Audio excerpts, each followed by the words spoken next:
Elias Crane's hands shook as he lifted the ladle to her cracked lips. "She's going to die if I don't help her. And I'm going to die if I do." The Apache girl sprawled against his fence, blood crusting her temple, eyes half closed. Her chest barely moved. Those lips, white as bone, split open, told him she had maybe an hour left. Maybe less. His throat tightened. He'd seen this before. Gettysburg, the field hospital, boys begging for water with their last breath. He'd failed them. Not this time. She drank. 3 gulps, desperate water spilling down her chin. When she looked up at him, those dark eyes held no gratitude. Just calculation. Like she was memorizing his face for later. For revenge or reward, he didn't know. She stood. Christ. She was tall, taller than him, swayed once, then walked into the hills without a word. Elias watched her disappear into the heat shimmer. What the hell have I done? Listen, before I tell you what happened next, I need you to do something. Hit that subscribe button right now, because what's coming will shake everything you think you know about courage. Stay till the end, and drop a comment with your city so I can see how far this story travels. Trust me, you won't want to miss what happens when 300 Apache warriors decide whether a white man lives or dies. Now let me tell you how Elias Crane's simple act of mercy turned into the test of his life. The well. Everything in Elias Crane's world revolved around that well. His hands still carried scars from digging it, 3 months of blisters and bleeding knuckles. 20 feet down through rock that fought him every inch. But now cold, clean water every morning, worth every drop of blood. He grabbed the bucket and headed out into the July furnace, sweat already soaking through his shirt. The bay gelding whinnied from the corral, thirsty. "Hold on, boy, I'm coming." That's when he saw her, collapsed, motionless, 10 feet from his fence. His hand moved toward where his rifle should be. Damn it, left it inside.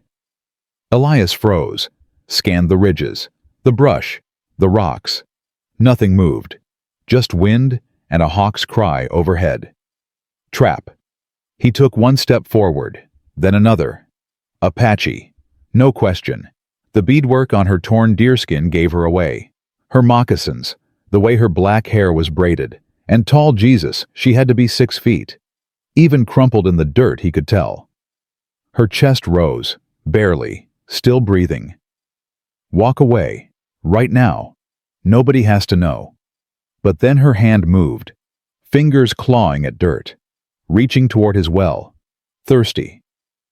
Elias closed his eyes, saw another face, another hand reaching. A Confederate boy at Gettysburg, gut shot, begging for water, while Elias stood there with an empty canteen. The boy died while Elias watched. God damn it! He drew water and filled the ladle. When he knelt beside her, her eyes snapped open, dark, sharp, afraid, but not of dying, of him. Easy, Elias said. I'm not going to hurt you. He held out the ladle. She stared at it like it might be poison. It's just water. Her hand trembled as she reached for it, brought it to her lips. Drank. The sound she made, half gasp, half sob, went straight through him. He refilled it. She drank again, and again. On the 4th ladle, she pushed it away and tried to stand, made it halfway before her legs gave out. Elias caught her. She went rigid in his arms, hand flying to the knife at her belt, too weak to draw it. I'm helping you, he said quietly. That's all. I swear it. She searched his face, looking for the lie. Whatever she saw must have satisfied her. She sagged against him, and he half carried, half dragged her toward his cabin. How far did you walk? He asked, knowing she probably didn't understand. But she answered.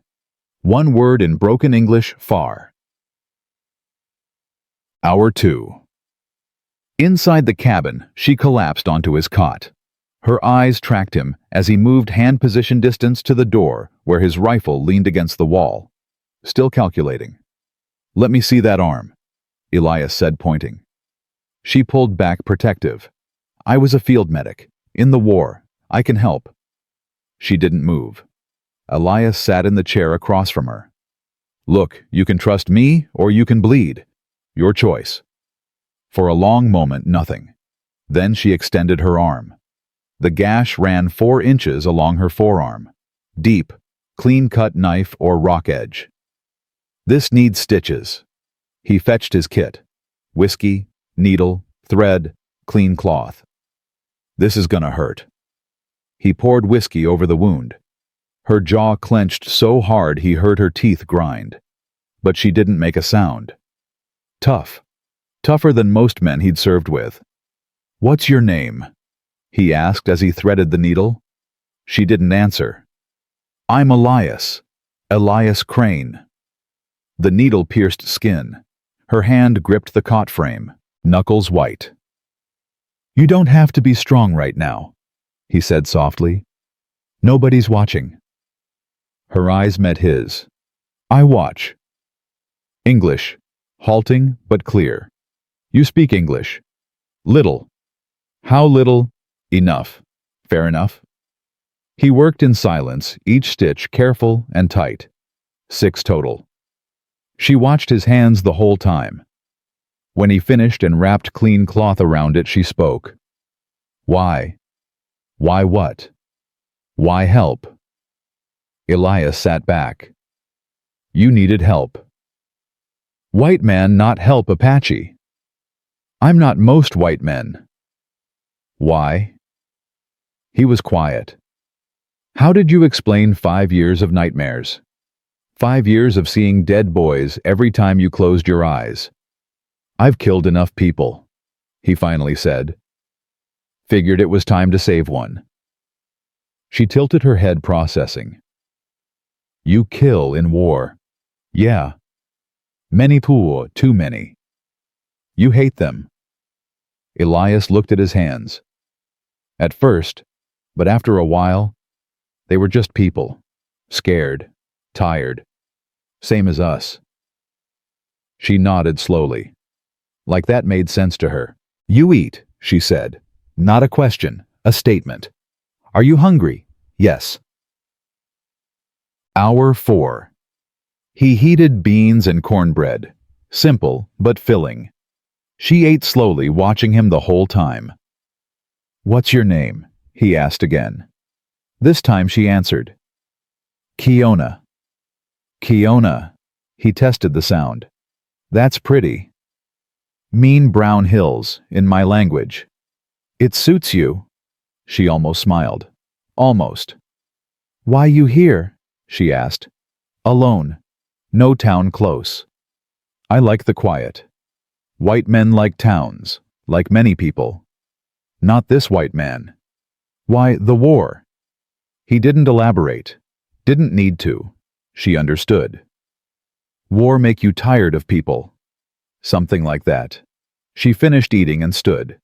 Tested her weight. Better now. Food and water working their magic. I go now. You sure you're strong enough? Must go. My people. They worry. She walked to the door and paused. Reached into a pouch at her belt and pulled out something small. A carved stone. Symbols etched into its surface. She pressed it into his palm. Token. You keep. What is it? Proof. That you help. That you are. She searched for the word. Good. I'm not. You are. I know. She held his gaze. I remember what you do. I remember you. Then she walked out.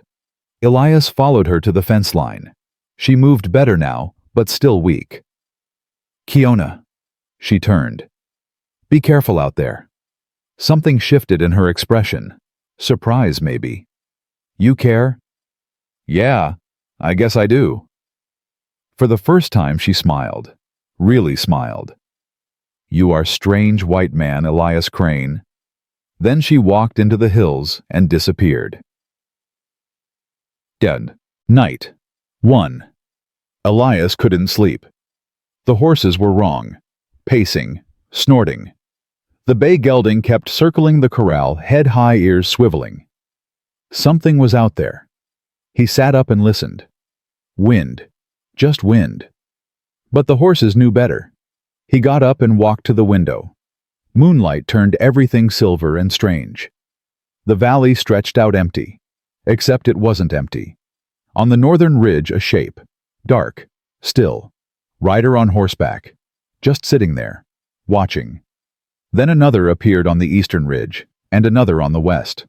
Elias's blood went cold. No. No, no, no. More shapes materialized. 5, 10, 20. They lined every ridge surrounding his ranch. Silent. Motionless. Waiting. His hand found his rifle. Checked the load automatically. 20 rounds in the cabin. Against how many out there? He couldn't even count them all. This is it. This is how I die. But they didn't attack. Didn't advance. Just watched. All night, Elias stood at the window until dawn, rifle in hand, waiting for arrows or bullets that never came. Day 1. First light revealed the truth. Hundreds of them. Warriors on every ridge, every slope, every rise. Painted. Armed. Watching his ranch like wolves circling wounded prey. Elias stepped outside. No point hiding. They'd already seen him. The warriors didn't move. He walked to the well. Drew water. Drank. His hands shook so hard he spilled half of it. Steady. Don't show fear. Movement on the northern ridge. A single rider descended. Slow. Deliberate. Elias set down the bucket and waited. The rider reached the valley floor. 50 yards away. 40. 30. 20 feet away he stopped. Old man. 60, maybe older. Face carved with lines like canyon walls. Gray streaking his black hair.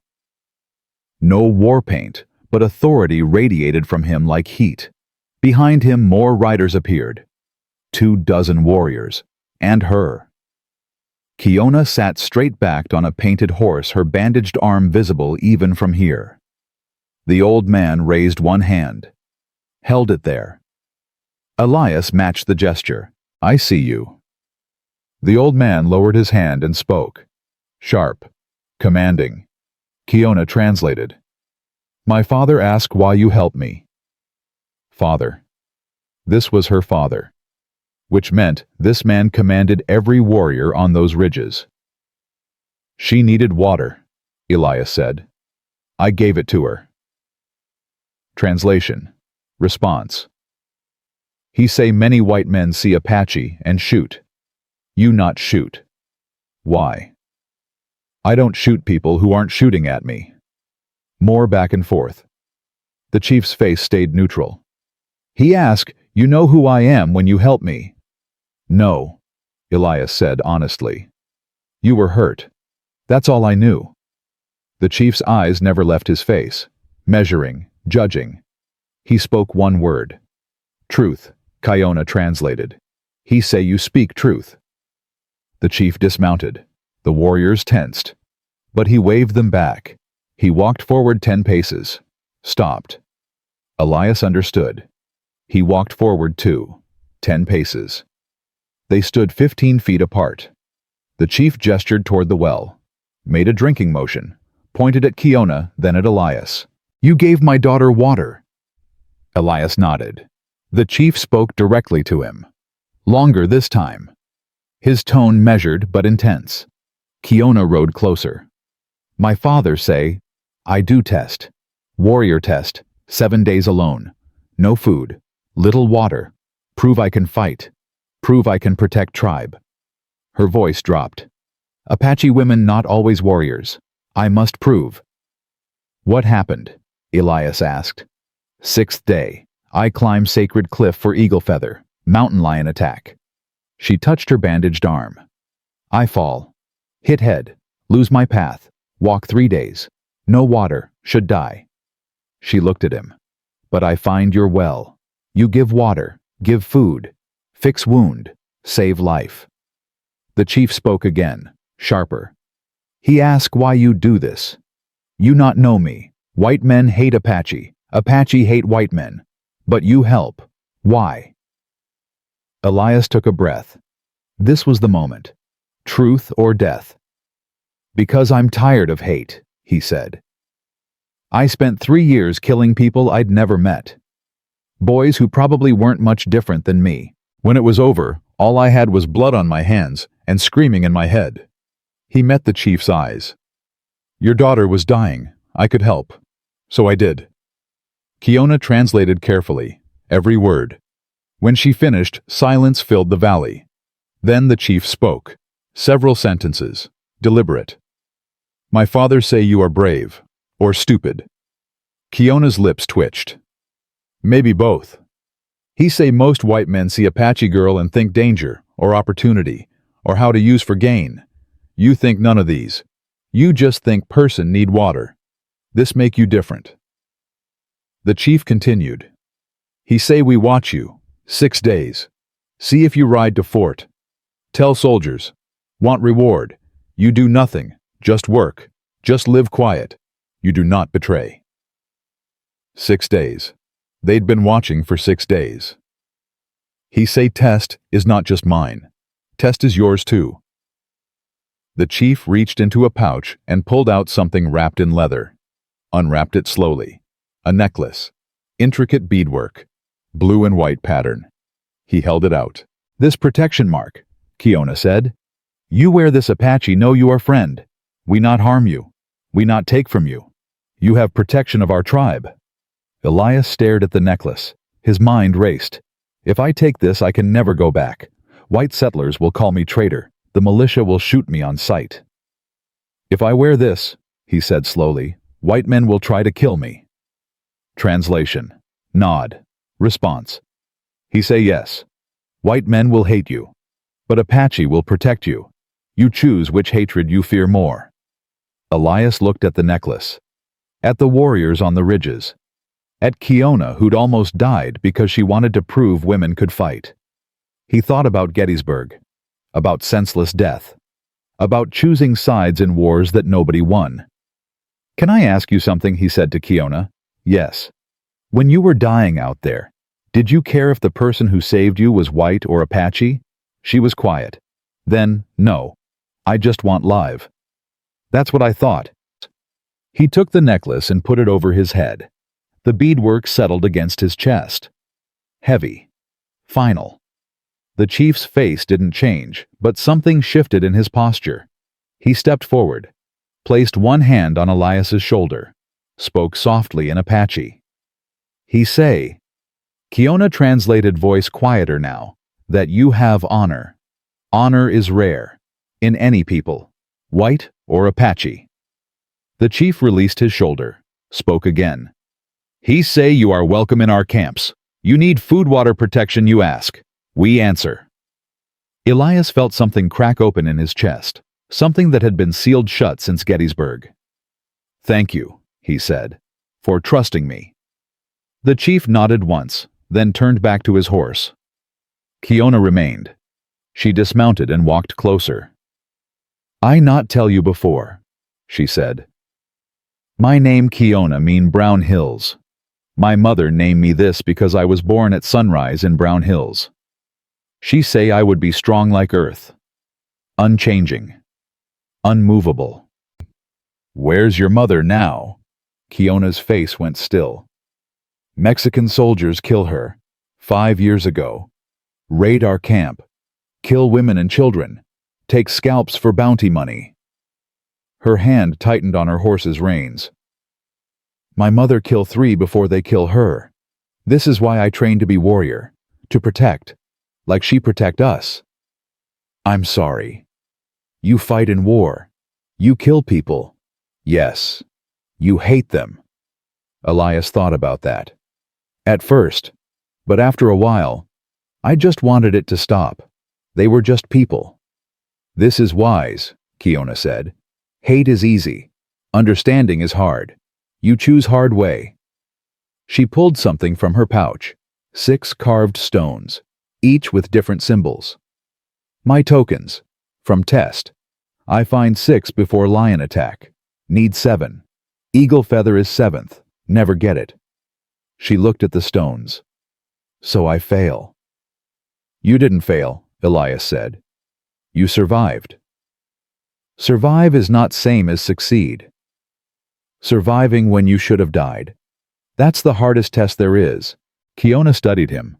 My father say I can try again next year, then I get feather. You'll get it. How you know? Because you're stubborn as a mule. He smiled. I can tell. She laughed. Actually laughed. The sound was startling and bright. You are strange man, Elias Crane. But maybe strange is good. Her father called from the ridge. She turned and called back. I must go. She mounted in one fluid motion. But I remember what you do. Apache never forget. You wear our mark now. This mean you speak for us when white men talk hate. You be bridge between worlds. Is hard job. I know. Good. She gathered her reins. May your water never run dry. May you get your eagle feather. She smiled one last time, then kicked her horse into motion. The warriors pulled back, melting into the hills. Within minutes, the valley stood empty. Just Elias, his ranch, and the choice he'd made. 3 weeks later. Peace held for 21 days. Elias worked his land, fed his cattle, kept the necklace visible on his chest. He didn't hide it. If trouble was coming, he'd meet it head on. The trouble came on a Tuesday. Dust rose on the southern trail. Riders, moving fast. Elias counted 8 men, all armed. They rode straight to his ranch and formed a half circle around his yard. Rifles ready. The leader, broad-bearded, hard-eyed, dismounted slowly. We heard stories, the man said, about a rancher trading with the enemy. His eyes locked on the necklace. Guess the stories are true. Elias kept his hands visible. I'm not trading with anyone. That's Apache beadwork. A younger rider, maybe 22, voice tight with anger. You're wearing their colors. I'm wearing protection. Seems practical in hostile territory. It makes you a traitor, the bearded man said. We came to give you a chance to explain, but looking at you now... He let the threat hang. You want to know why I'm wearing this? Elias said. Because I gave water to a dying girl. Turns out her father commands 300 warriors. They tested me. I passed. They offered protection. I accepted. That's the truth. And you think that makes you special? The bearded man stepped closer. No. I think it makes me smart. You came here hunting Apache. How many did you kill? Silence. That's what I thought. Elias continued. You rode in looking for a fight and found an army. You turned back because you knew you'd lose. I made a different choice. Coward's choice, the young rider spat. Maybe, Elias said. But I'm alive. My ranch is standing, and I sleep at night knowing I didn't start a war. The bearded man studied him. You really think you can stay neutral? I don't think I can stay neutral. I already picked a side. I picked the side that doesn't want bloodshed. Elias spread his arms wide. The necklace hung visible. If that makes me your enemy, then shoot me now. Nobody moved. Wind pushed through the valley. A hawk cried overhead. Finally, the bearded man shook his head. You're a damn fool, Thorn, but you're an honest one. He turned to his men. Mount up. We're just letting him go, the young rider protested. He ain't hurting anyone, and if the Apache want to leave him alone, that's their business. He swung into his saddle. But don't expect us to come running if you need help. You made your choice. I intend to live with it, Elias said. They rode out. Elias stood alone in his yard as dust settled. The valley went quiet again. He touched the necklace.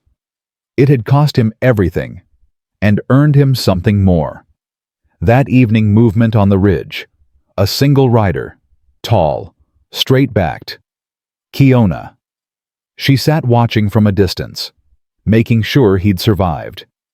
When she saw him looking, she raised one hand, then disappeared into shadows. Elias walked to his well, drew water, cold and clean. He drank deep-tasting stone and earth and life. Inside his cabin, he lit a lamp against the coming dark, made a simple meal. Outside, stars emerged one by one. No armies watching, no men hunting, just land and sky and the quiet knowledge that mercy, real mercy, cost everything. But it was worth it. 3 days later, he woke to find something hanging on his fence post, an eagle feather, and beneath it carved into the wood in careful letters, "Thank you, friend. K." She'd gotten her 7th token. Elias smiled and touched the necklace at his chest. In a territory torn by violence, he'd found something rare. Not safety, not wealth, something better. Purpose. He'd given water to a stranger, and it changed everything. Not because it was grand, because it was human. And sometimes, that's enough. But peace in Arizona territory never lasts long. 20 miles south, Captain Jeremiah Booker stood in the ruins of a burned homestead, staring at the bodies of a family he'd known. 3 children, a woman, a man, all dead, Apache arrows in their backs. Booker's jaw tightened as he pulled an arrow free and studied the markings. Chiricahua, Nietzsche's tribe. "Captain." One of his men approached, young Samuel Webster, barely 23. "What do we do?" Booker looked north toward the hills, where smoke signals rose against the evening sky. "We do what we came here to do," he said quietly. "We hunt them down. Every last one." "What about the rancher, the one they say helps Apache?" Booker's eyes went cold. "We start with him. He knows where they hide, and he's going to tell us." He mounted his horse. Behind him, 18 militiamen did the same. "Ride out at dawn," Booker ordered. "We end this, once and for all." And in his cabin, unaware of what was coming, Elias Crane slept peacefully for the first time in 5 years. The storm was gathering. And when it broke, everyone, white and Apache alike, would be forced to choose. War or peace, hate or mercy, blood or water. The test wasn't over. It was just beginning. Dawn broke cold and sharp 3 days after the eagle feather appeared. Elias was feeding the horses when he heard hoofbeats. Many of them, coming fast from the south. His hand froze on the grain bucket. The bay gelding's ears swiveled toward the sound nostrils flaring. Not good. He walked to the fence line and counted. 18 riders, armed, moving with military precision. The man leading them sat his horse like he'd been born to it. Broad shoulders gray threading his dark-beard eyes that had seen too much and forgiven too little. They surrounded his ranch in a practiced formation. No chaos, no shouting. Just cold, efficient containment. The leader dismounted and walked forward, stopped 10 feet away. "You, Elias Crane." "I am." "Captain Jeremiah Booker, Arizona Territorial Militia." His eyes dropped to the necklace at Elias's chest. "That's Apache beadwork you're wearing." "It is." "You got about 30 seconds to explain why before my men start asking questions the hard way." Elias kept his hands visible. "I helped someone who needed help. They gave me protection in return." "Someone?" Booker's jaw tightened. "You mean an Apache?" "A person. Yeah." A younger rider pushed forward. Blonde, maybe 23, with angry eyes. "Captain, he's admitted it. He's trading with the enemy." "I'm not trading with anyone," Elias said. "I gave water to a girl who was dying, that's all." "That's all?" Booker stepped closer. 3 days ago I found the Morrison family dead, all 5 of them, children included, Apache arrows in their backs. Elias's stomach dropped. "I'm sorry, but that wasn't." "Chiricahua arrows," Booker continued. Nietzsche's tribe. The same tribe whose colors you're wearing like a goddamn badge of honor. The people who gave me this necklace didn't kill anyone. How do you know? Because they were camped here for 6 days, watching me, testing me. They weren't raiding, they were testing you. Booker's laugh was harsh. And what did you do to earn this test? Give them maps. Tell them which homesteads had women and children. I gave a dying girl water. Elias's voice rose. That's it. Nothing more. The young rider Samuel Booker had called him drew his revolver. He's lying, Captain. Apache don't give gifts to white men unless they're getting something in return. Put it away, Webster. Booker didn't look at him. His eyes stayed locked on Elias. Where are they camped? I don't know. Wrong answer. Booker's hand moved to his own revolver. I'm going to ask you one more time. Where is Nietzsche's tribe? I don't know. They went north. That's all I know. North. Booker spat into the dirt. North is a lot of territory. You're going to have to be more specific. I can't be more specific because I don't know. Samuel moved his horse closer, gun still drawn. He knows. He's protecting them. I'm not protecting anyone. I don't know where they went. Booker studied him for a long moment. Then he turned and gestured to 2 of his men. Search the cabin. Look for map supplies, anything that shows he's been trading with them. You got no right, Elias started. I got every right. Territorial law says anyone aiding hostile Indians is subject to search and seizure. Booker's voice went flat. You want to argue jurisdiction? We can do that after we're done. The 2 men dismounted and headed for the cabin. Elias's hands clenched into fists.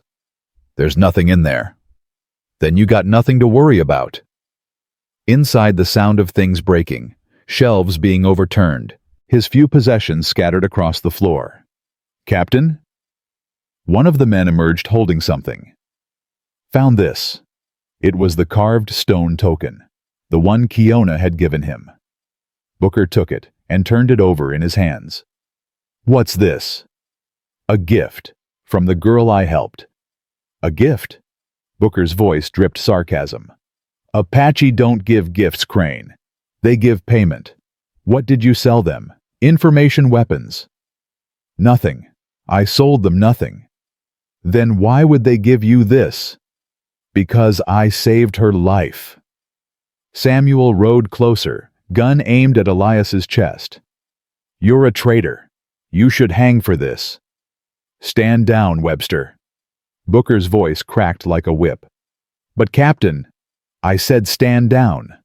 Samuel lowered the gun, but his finger stayed on the trigger. Booker pocketed the stone token. The Morrison family. You know them? No. James Morrison. His wife Sarah.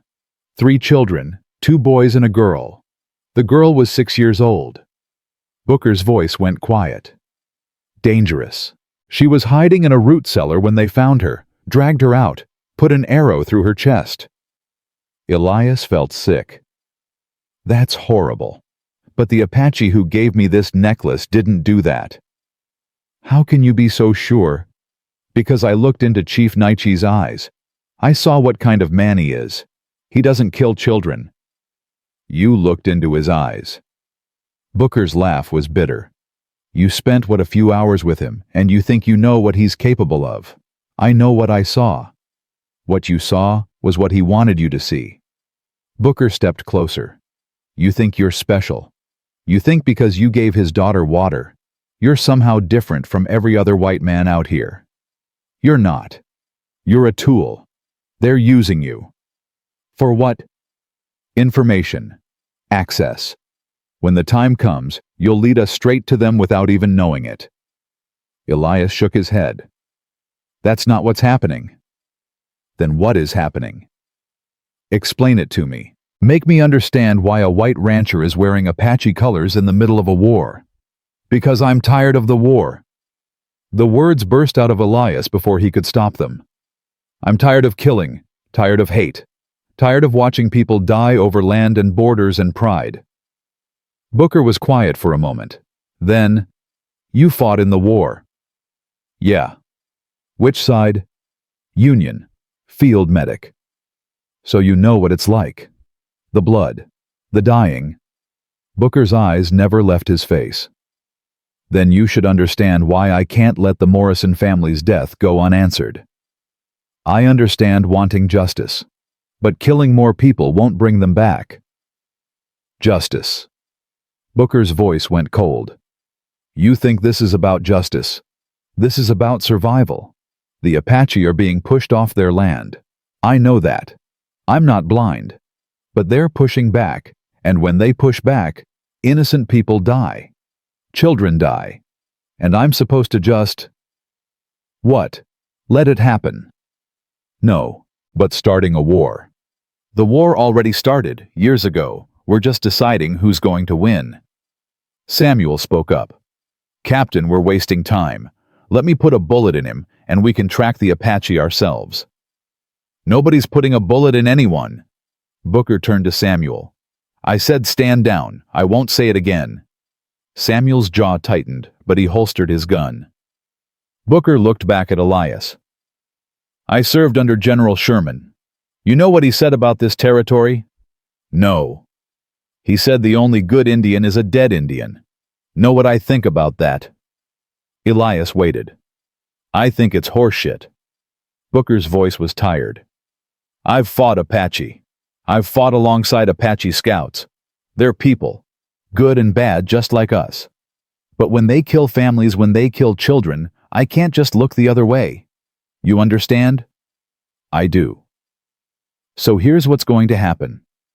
You're going to tell me everything you know about Naichi's tribe. Where they camp. How many warriors. What weapons they have. Everything. I told you I don't know. Then you're going to help us find out. I'm not helping you hunt them. You don't have a choice. Booker gestured to his men. We can do this the easy way or the hard way. Easy way, you cooperate. We track them. We negotiate. Maybe nobody else has to die. Hard way, we burn your ranch to the ground and you watch. Then we track them anyway, and when we find them, there won't be any negotiating. Elias's throat tightened. That's not a choice. No, it's not. Welcome to Arizona territory. Before Elias could respond, a sound cut through the morning air. High, sharp, not quite human. A war cry. Every man froze. The sound came again. Closer this time. Echoing off the hills. Then it was answered. North, south, east, west. The valley filled with sound surrounding them. Samuel's horse danced nervously. What the hell is that? Booker's face went pale. Apache.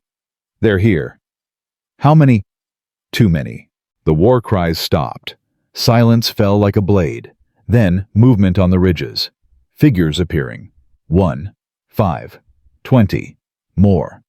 Warriors on horseback lining every ridge surrounding the ranch. Just like before. But this time, they weren't just watching. This time, they were ready for war. Samuel's voice shook. Captain, we need to move. Now. If we run, they'll cut us down before we make it 100 yards. Booker's hand stayed on his revolver. Everyone hold position. Nobody shoots unless I give the order. But Captain, that's an order, Webster. A single rider descended from the northern ridge. Tall, straight-backed, Kiona. She rode down alone, her bandaged arm now healed her posture, that of a warrior who'd earned her place. She stopped 20 feet away and dismounted. Elias Crane. Her English was clearer now, more confident. You are well. I'm fine. She looked at Booker and his men, at the guns, at the horses stamping nervously. These men threaten you. They're looking for the people who killed a family south of here, a family with children. Kiona's face went still. We kill no family.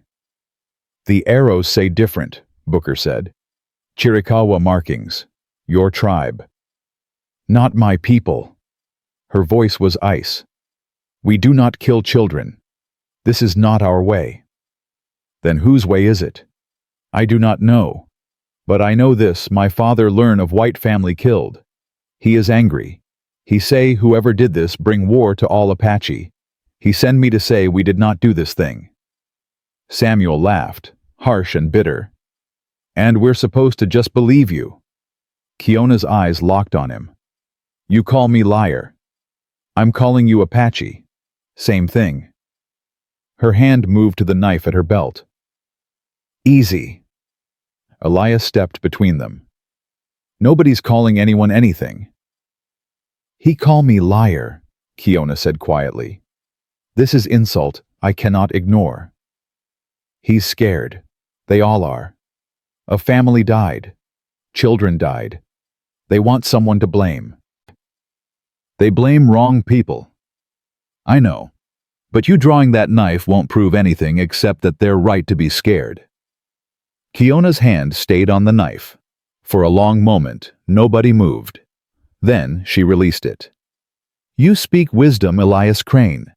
This is why my father trusts you." She turned to Booker. "You are leader." "I am." "Then you listen.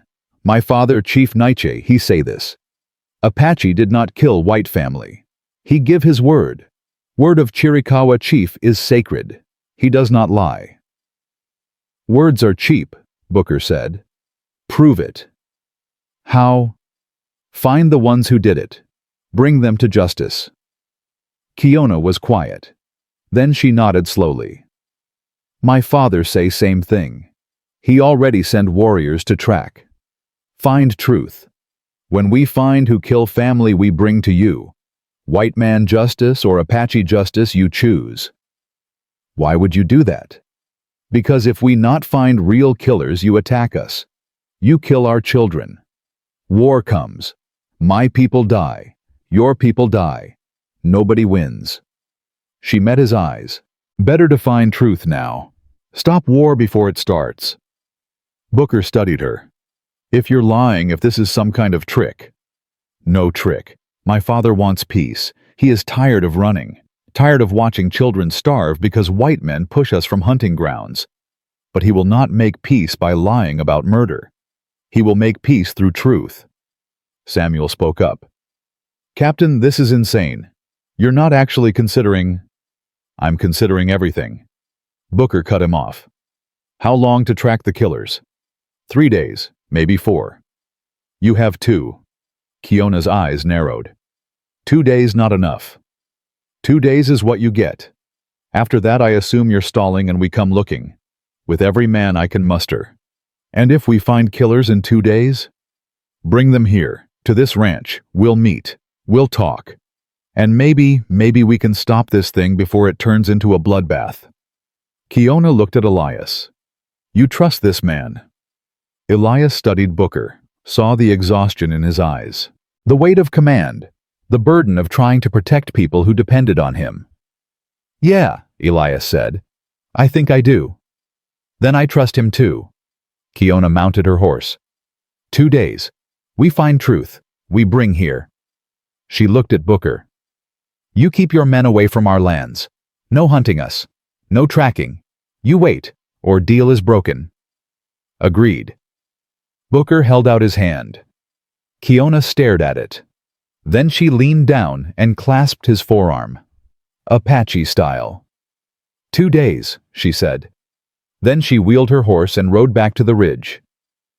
The warriors on the hills pulled back, disappearing into the landscape. Within minutes, the valley was empty again. Booker turned to his men. "Set up camp. We wait." "Captain, this is a mistake," Samuel said. "They're buying time. They'll use it to find the real killers or prove themselves liars. Either way, we learn something." Booker looked at Elias. "Your ranch just became neutral ground. You got a problem with that?" "No." "Good. Because for the next 2 days this place is going to be crawling with armed men from both sides.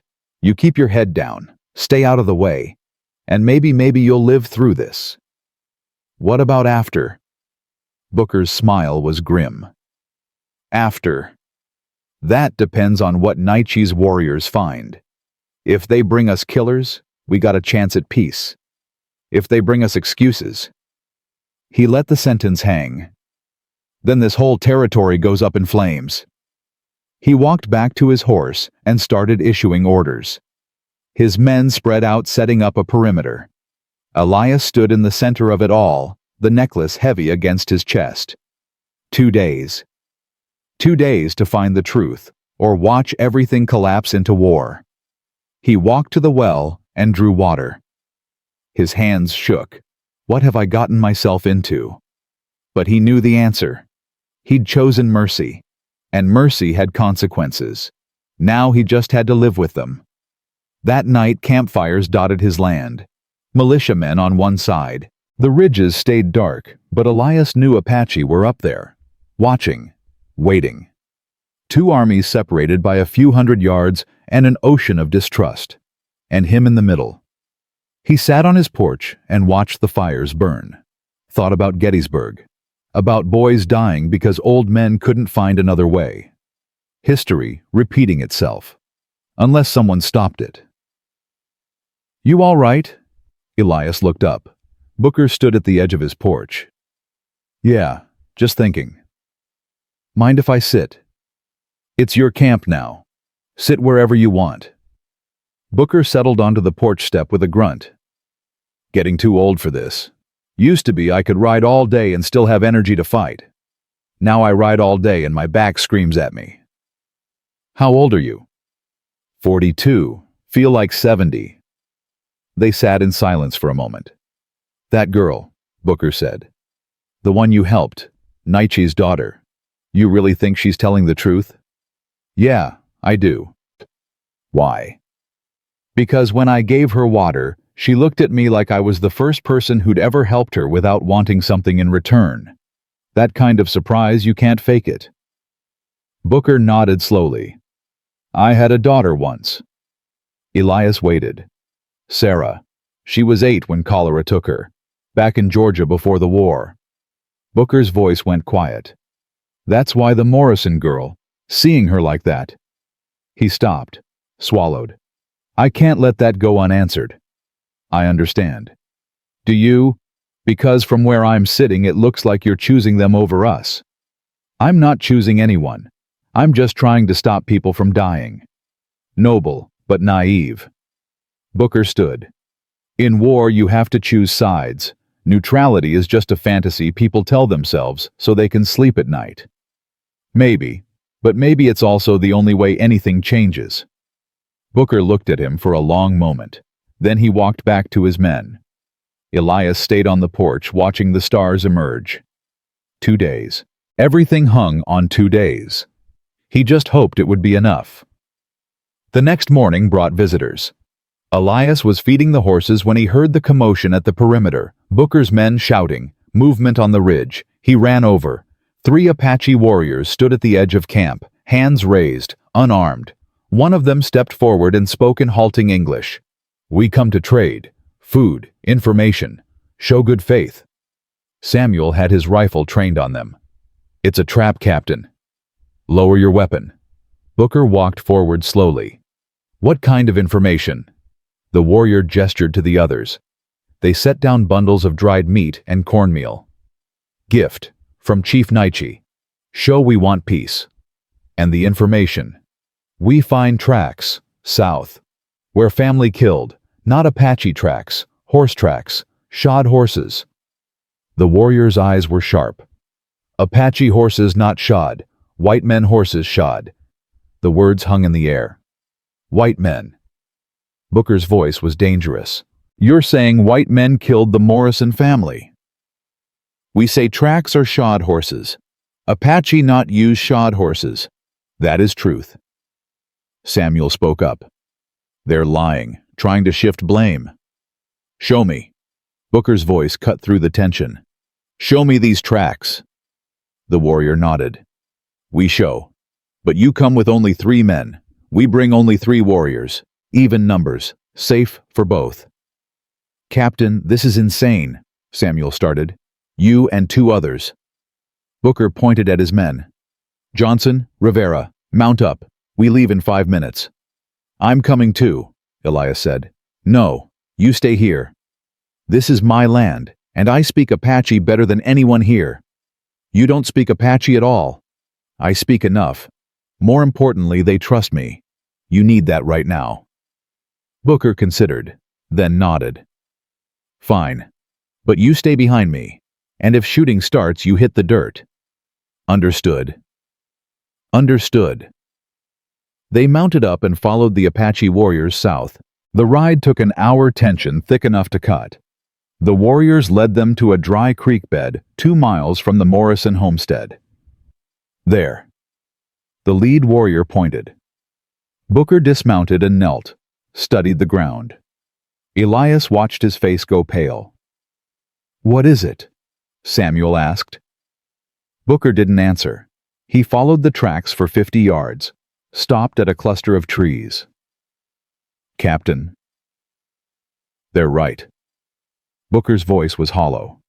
Shod horses, at least 6 of them, and look at this. He pointed to marks in the dirt. Boot prints, American-made. Apache don't wear boots like this. Could be traders, Samuel said. Settlers passing through. Passing through and just happening to shoot a family with Apache arrows. Booker shook his head. No, this was deliberate. Someone wanted it to look like Apache did it. But why? Booker stood and looked at the horizon. To start a war. The words settled over them like ash. Who would do that? Elias asked. Someone who benefits from Apache and settlers killing each other. Booker's jaw tightened. Someone who wants this land cleared, fast. Land speculators, one of the militiamen said. They've been pushing for the government to remove the Apache. Open up the territory for settlement. But they need justification, Booker continued. Can't just remove them without cause. But if there's a massacre, if families are being killed. He looked at the Apache warriors. Then suddenly, you've got all the justification you need. The lead Apache warrior spoke. You believe us now. Yeah. Booker's voice was grim. I believe you. Question is, who did this? We track more. Find camp, 2 days north.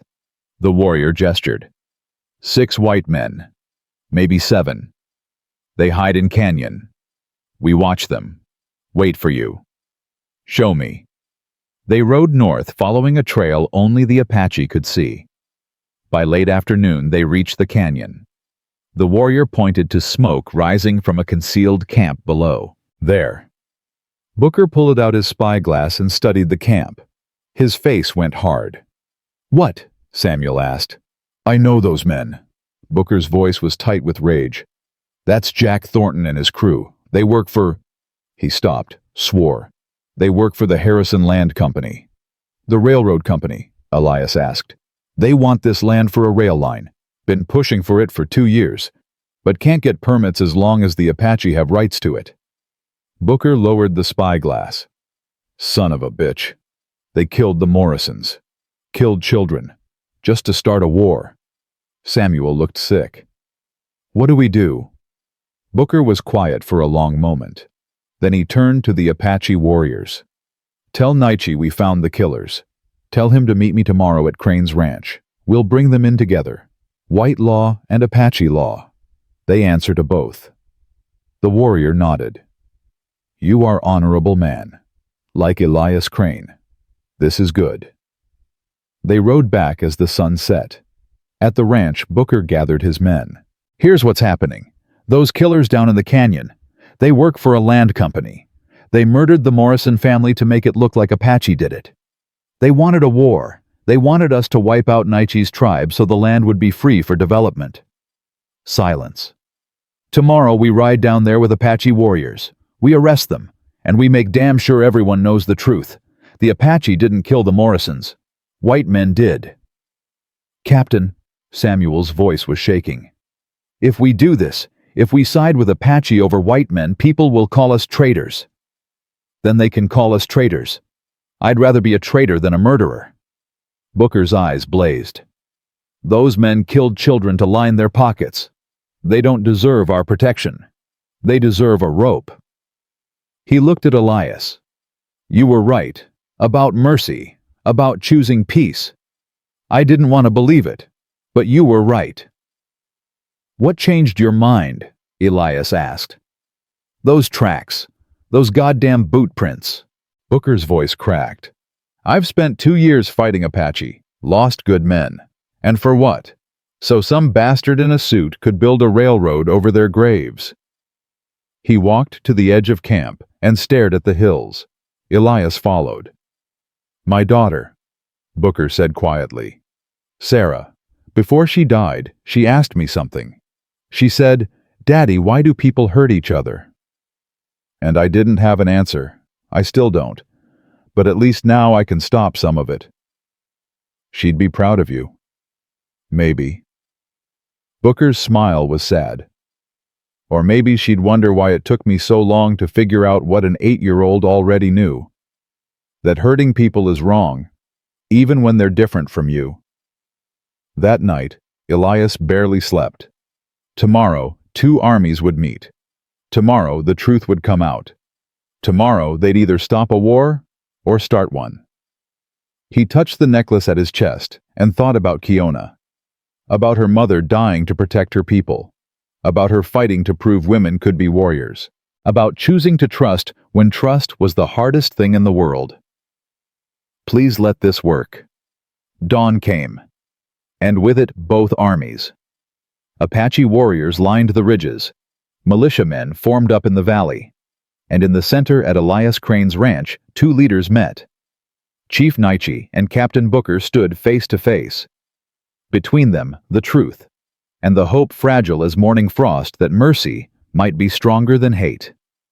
Chief Naichi dismounted first. Slow, deliberate. His weathered face showed nothing but his eyes tracked every movement in Booker's camp. Booker stepped forward to meet him.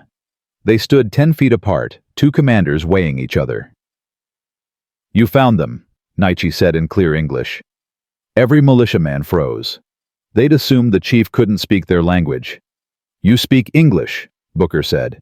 "I speak many languages. English, Spanish, Apache, Mexican. I learned to survive."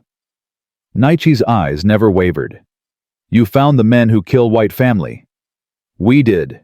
They're camped in a canyon 2 days north. 6 men, maybe 7. "White men." "Yeah, working for a land company. They wanted to start a war between us." Naichi nodded slowly, like this confirmed something he'd already suspected. "Men who want war always find way to start it. Question is what we do now. We bring them to justice. Together." "Apache justice or white justice?" "Both," Booker said. "They answer to both of us." Naichi was quiet for a long moment. Then he turned and called out in Apache. Kiona rode down from the ridge followed by a dozen warriors. "My daughter will ride with us," Naichi said. "She earned warrior place. She has right." Samuel stepped forward. "Captain, we can't trust?" "Stand down, Webster." Booker didn't look at him. "We're doing this together or not at all." Kiona dismounted and walked to Elias. "You stay safe. So far. Good." She looked at the militiamen, then back at him. "Your people learn truth. This is good thing. Maybe now they understand not all Apache are enemy. Maybe, but there's still a lot of hate out there. Hate is easy. Trust is hard." She touched the necklace he wore. "You choose hard way. Now others must choose too." Naichi and Booker were talking, working out details. How many men? What route? What happens when they catch the killers?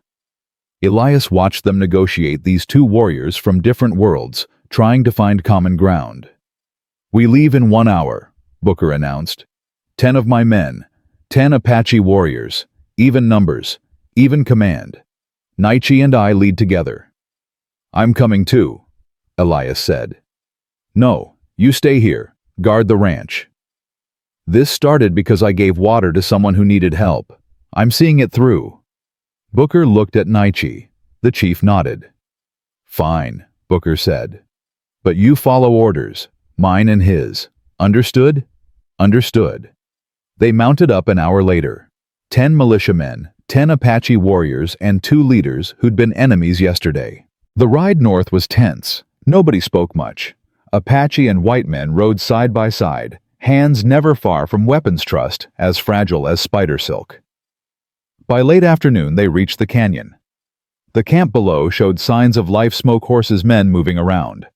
Nietzsche gestured to his warriors. They spread out silently surrounding the camp from above. Booker positioned his men at the canyon entrance, the only way out. We give them one chance to surrender, Booker said. After that, we do what we have to. Agreed. Nietzsche's hand rested on his rifle. But if they fight no mercy, they kill children. They deserve none. Booker nodded grimly and led his men down into the canyon. The men in the camp looked up startled. One of them, tall, scarred, dangerous, stood quickly. Captain Booker, didn't expect to see you out here. Jack Thornton. Booker's voice was ice. You're under arrest. Thornton laughed. On what charge? Murder, the Morrison family. The laughter died. Now hold on. You got no proof. I got tracks, boot prints, shod horses, and I got witnesses who saw you leave town the day before the attack. Booker drew his revolver. You and your men are coming with us. Don't make this harder than it needs to be. Thornton's eyes darted to his men, 6 of them all armed. You ride in here with what, 10 men, and you think you can arrest us? 20 men, Nietzsche said, emerging from the rocks above. Apache warriors appeared on every side, rifles aimed. Thornton's face went pale. You're working with Apache, Jesus Christ. Booker, have you lost your mind? No, I found it. Booker stepped closer. You killed that family. You murdered children. You did it wearing Apache colors, using Apache arrows, all to start a war, to clear this land for your railroad. You got no proof of that. I got your boot prints at the scene. I got eyewitnesses who place you in the area, and I got Apache scouts who tracked you here. Booker's voice dropped. But most of all, I got 6 dead bodies that deserve justice, and you're going to give it to them. Thornton's hand moved toward his gun. Don't, Elias said from behind Booker. There's 20 rifles pointed at you. You won't make it 2 steps. Who the hell are you? Someone who's tired of watching people die for money. Thornton's eyes narrowed. You're the one, the Apache lover, heard about you. Call me what you want, won't change what you did. What I did, Thornton's voice rose. I'm trying to build a future out here, bring civilization, progress. You think the Apache are going to do that? They're savages. They need to be cleared out so real people can use this land. Kiona stepped forward. Her English rang clear and cold. We are real people. We live here 1,000 years before you come. We have families, children, dreams, same as you. A squaw that talks. Thornton spat. How progressive. Her hand moved to her knife. Kiona, no. Nietzsche's voice cut through the tension. He tries to provoke you, wants you to attack so his men have excuse to fight. Do not give him satisfaction. Kiona's hand stayed on the knife, but she didn't draw it. Thornton laughed. See, even their chief admits it. They're animals, barely controlled. The only animal here is you, Booker said. You killed children, innocent children, and you're going to hang for it. I didn't kill anyone. Then who did? Thornton's jaw tightened. I want a lawyer. You'll get a trial, a fair one, more than you gave the Morrison family. Booker gestured to his men. Take them. That's when everything went to hell. One of Thornton's men drew and fired. The bullet caught one of Booker's militiamen in the shoulder, spinning him around. Instantly, gunfire erupted. Elias hit the dirt as bullets whizzed overhead. Apache warriors returned fire from the rocks. Militiamen dove for cover. Thornton and his men scattered, trying to reach their horses. Don't let them escape, Booker shouted. Kiona moved like lightning. She sprinted after Thornton, knife in hand, closing the distance with terrifying speed. Thornton wheeled and fired. The shot went wide. Kiona didn't slow down. She hit him like a mountain cat, driving him to the ground. The knife came up, ready to end it. Kiona, stop! Elias's voice cut through the chaos. She froze, blade pressed against Thornton's throat. Don't, Elias said, running over. Don't give them a reason to call you savage. We take him alive. We prove you're better than him. Her hand shook. He killed children. I know. But if you kill him now, you become what they think you are. You prove their hate right. Tears ran down her face. My mother would kill him. Your mother would do what protected the tribe. Right now, that means keeping him alive. Letting white law punish white criminals. Showing them justice works both ways. For a long, terrible moment, Kiona held the knife there. Then she pulled it back and stood. You are right. Hard way is right way. She hauled Thornton to his feet. But if he tries to run, I will not be so merciful. The gunfight ended quickly. 3 of Thornton's men dead, 2 wounded. 1 surrendered without a fight. Of Booker's men, 1 was hit in the shoulder, not fatal. The Apache warriors had no casualties. They bound the prisoners and prepared to ride back. Thornton spat blood and glared at Booker. You're making a mistake. The Harrison Company has powerful friends. When they hear about this,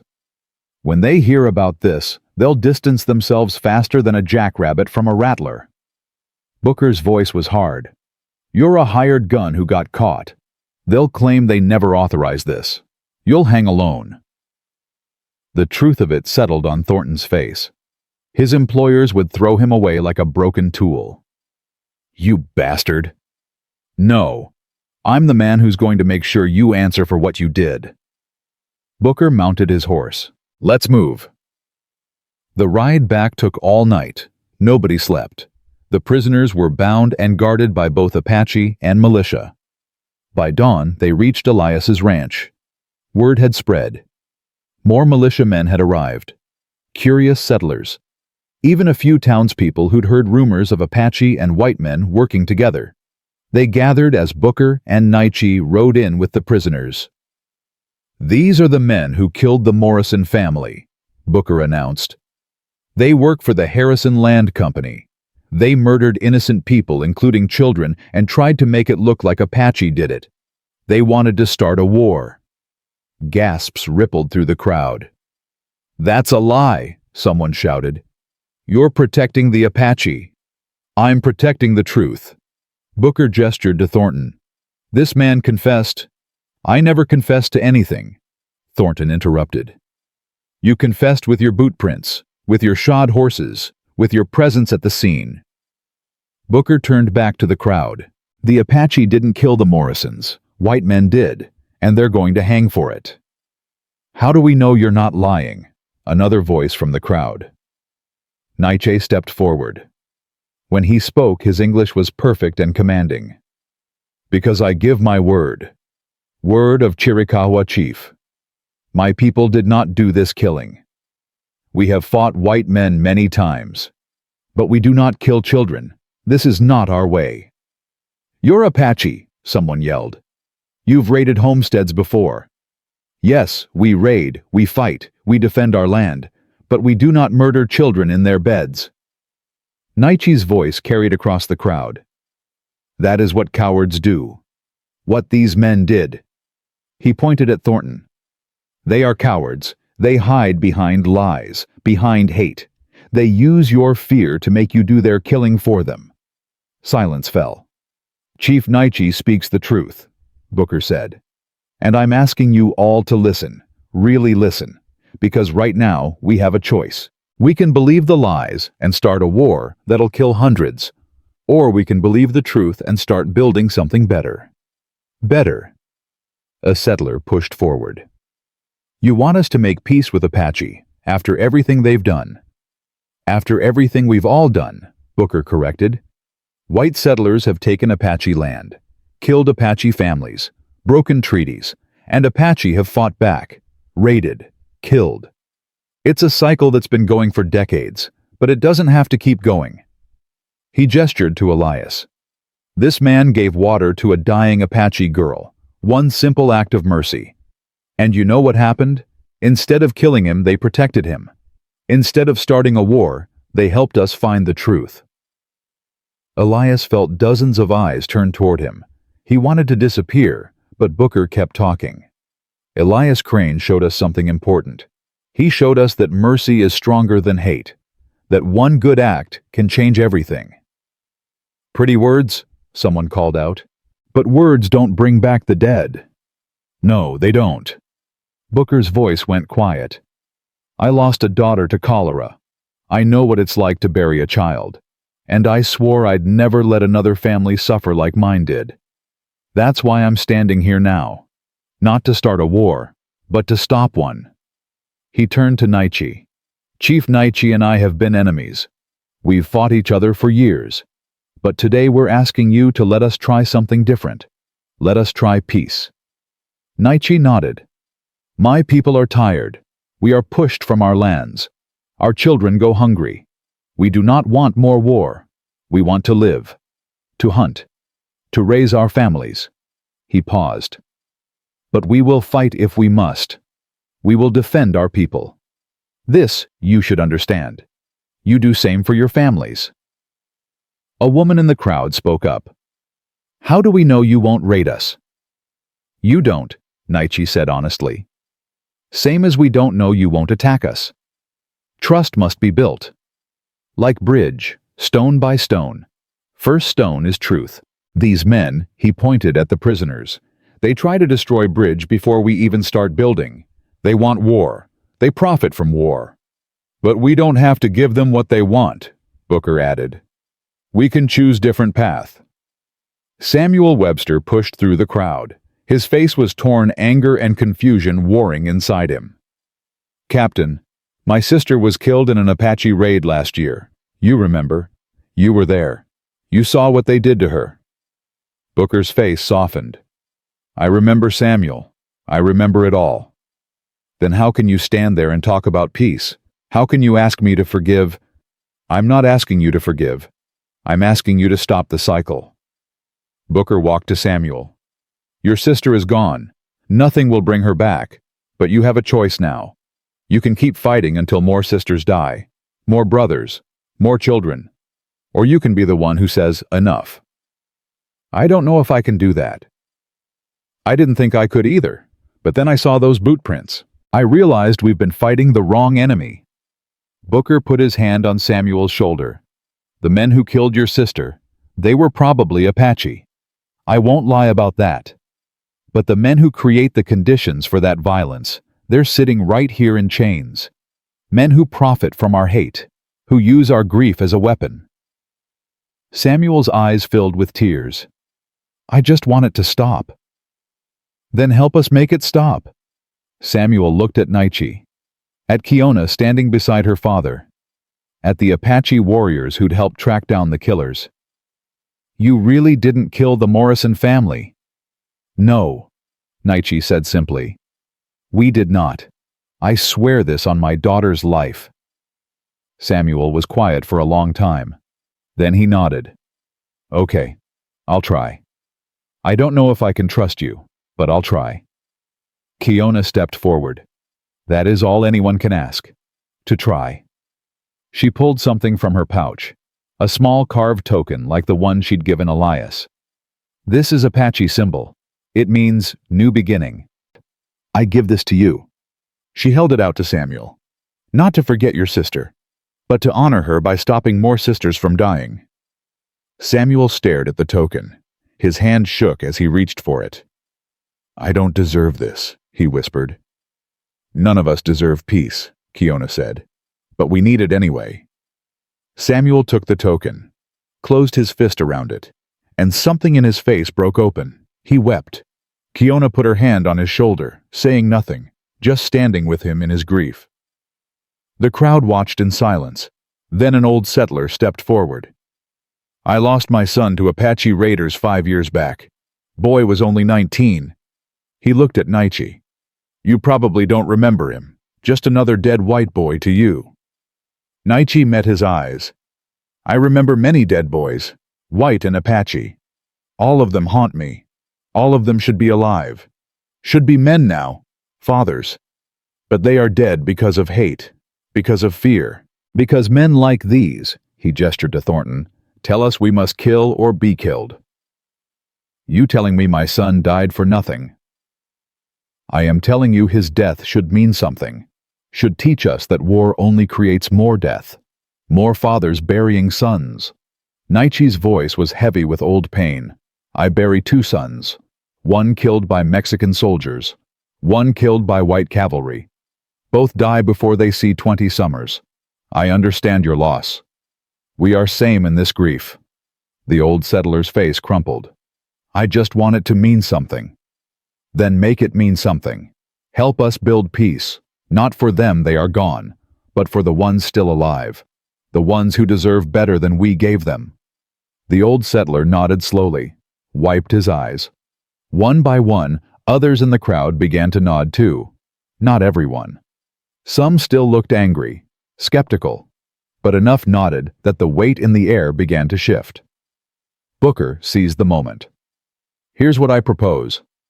We form a council, half white settlers, half Apache. We meet once a month. We settle disputes before they become violence. We create borders both sides can agree to, and we hold each other accountable. And if Apache break the peace, someone asked. Then Apache answer to council, Naichi said.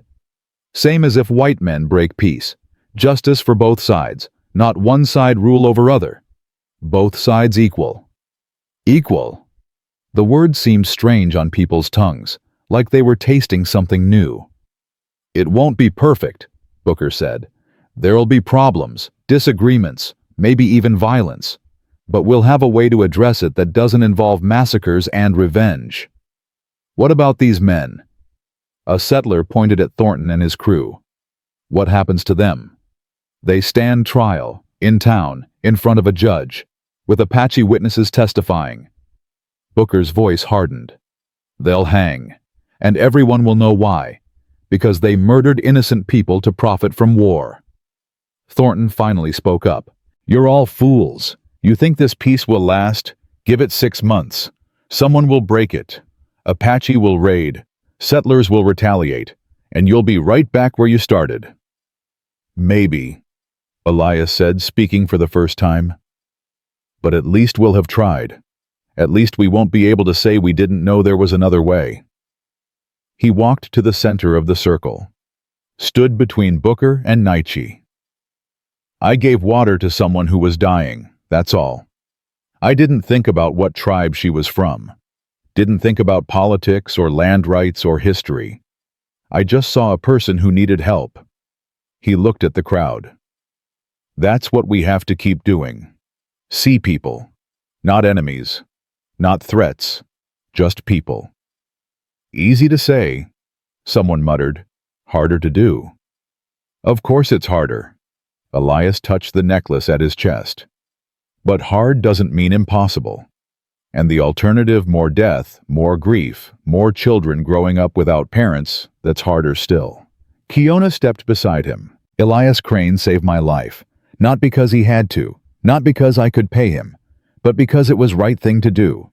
This is what peace looks like. Small acts, over and over, until they become big thing. She looked at her father. My mother died fighting. She was brave, she was fierce. But I do not want to die fighting. I want to live. I want to have children. I want them to grow old. Is this so much to ask? Naichi's eyes were bright with unshed tears. No, daughter, it is not too much. It is everything. He turned to the crowd. I am old. I have fought many battles, lost many people I love. I am tired of killing, tired of running. If there is chance, even small chance for peace, I will take it. For my daughter, for all our children. The silence that followed was different now, thoughtful, considering. Finally, a settler woman spoke. I'll join your council. If it means my grandchildren don't have to live in fear, I'll do it. Me too, another voice said. And me. One by one, people stepped forward. Not everyone, but enough. Booker and Nietzsche looked at each other. A moment of understanding passed between them. Then, we start today, Booker said. First order of business, these prisoners go to trial. Second, we establish borders and hunting grounds. Third, we figure out how to make this work long-term. Agreed, Nietzsche said.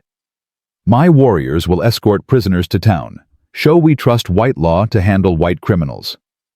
And I'll assign men to help Apache families who need supplies for the winter. Show we understand you need to eat same as us. It wasn't much, just words and promises, but it was a beginning.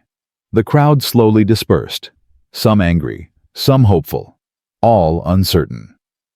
Elias stood with Kiona and watched them go. You think it'll work? She asked.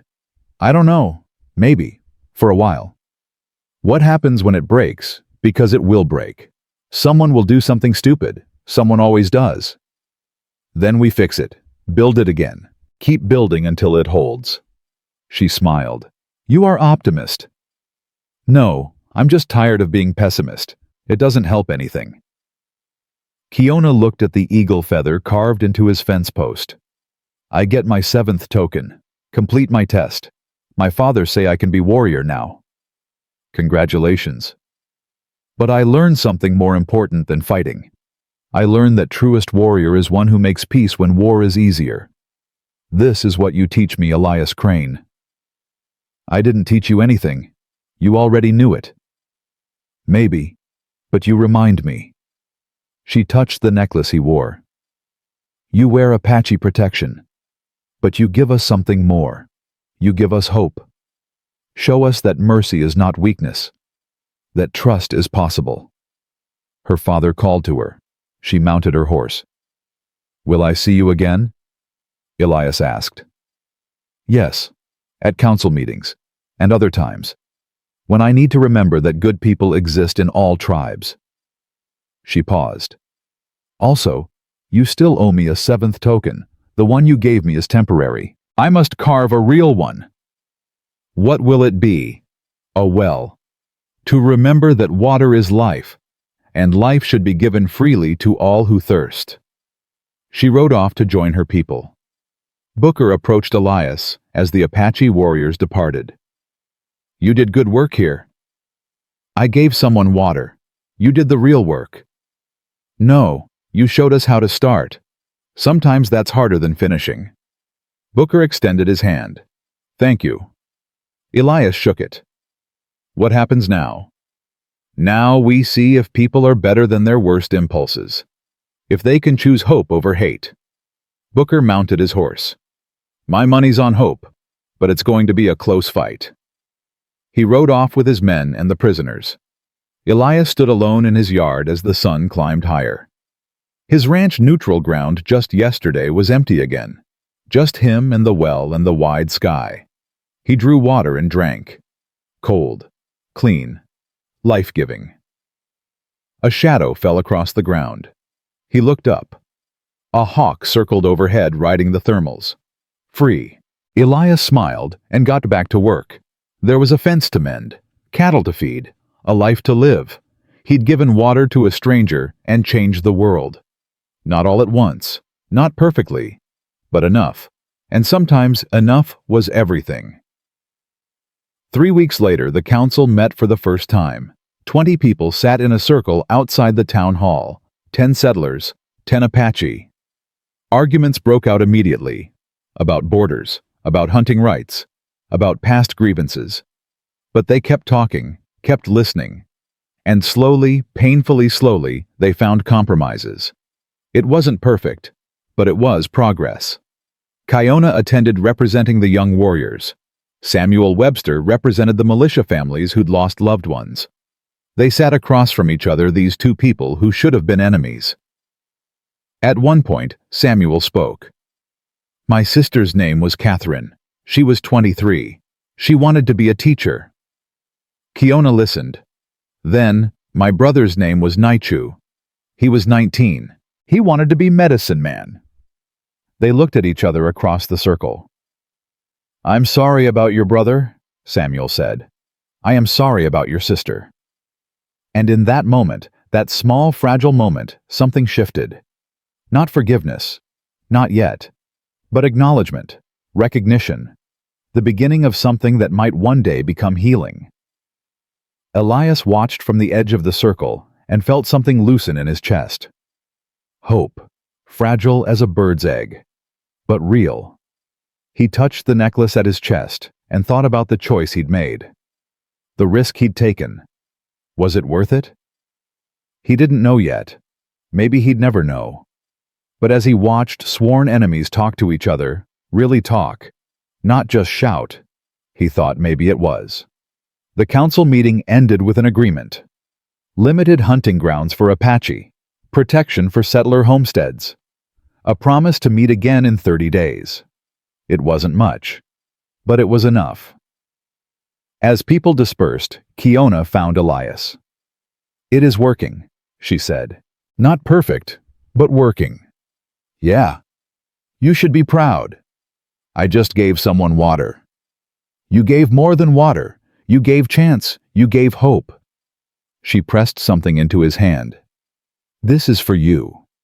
It was a carved token, the 8th token, a well with water flowing from it. For reminding us that life should be shared, she said. Not hoarded, not protected, but given freely. Elias looked at the carving. Simple, beautiful. Thank you. No. Thank you, Elias Crane, for being brave enough to be kind when kindness seemed foolish. She walked away to join her people. Elias stood holding the token and watching the sun set.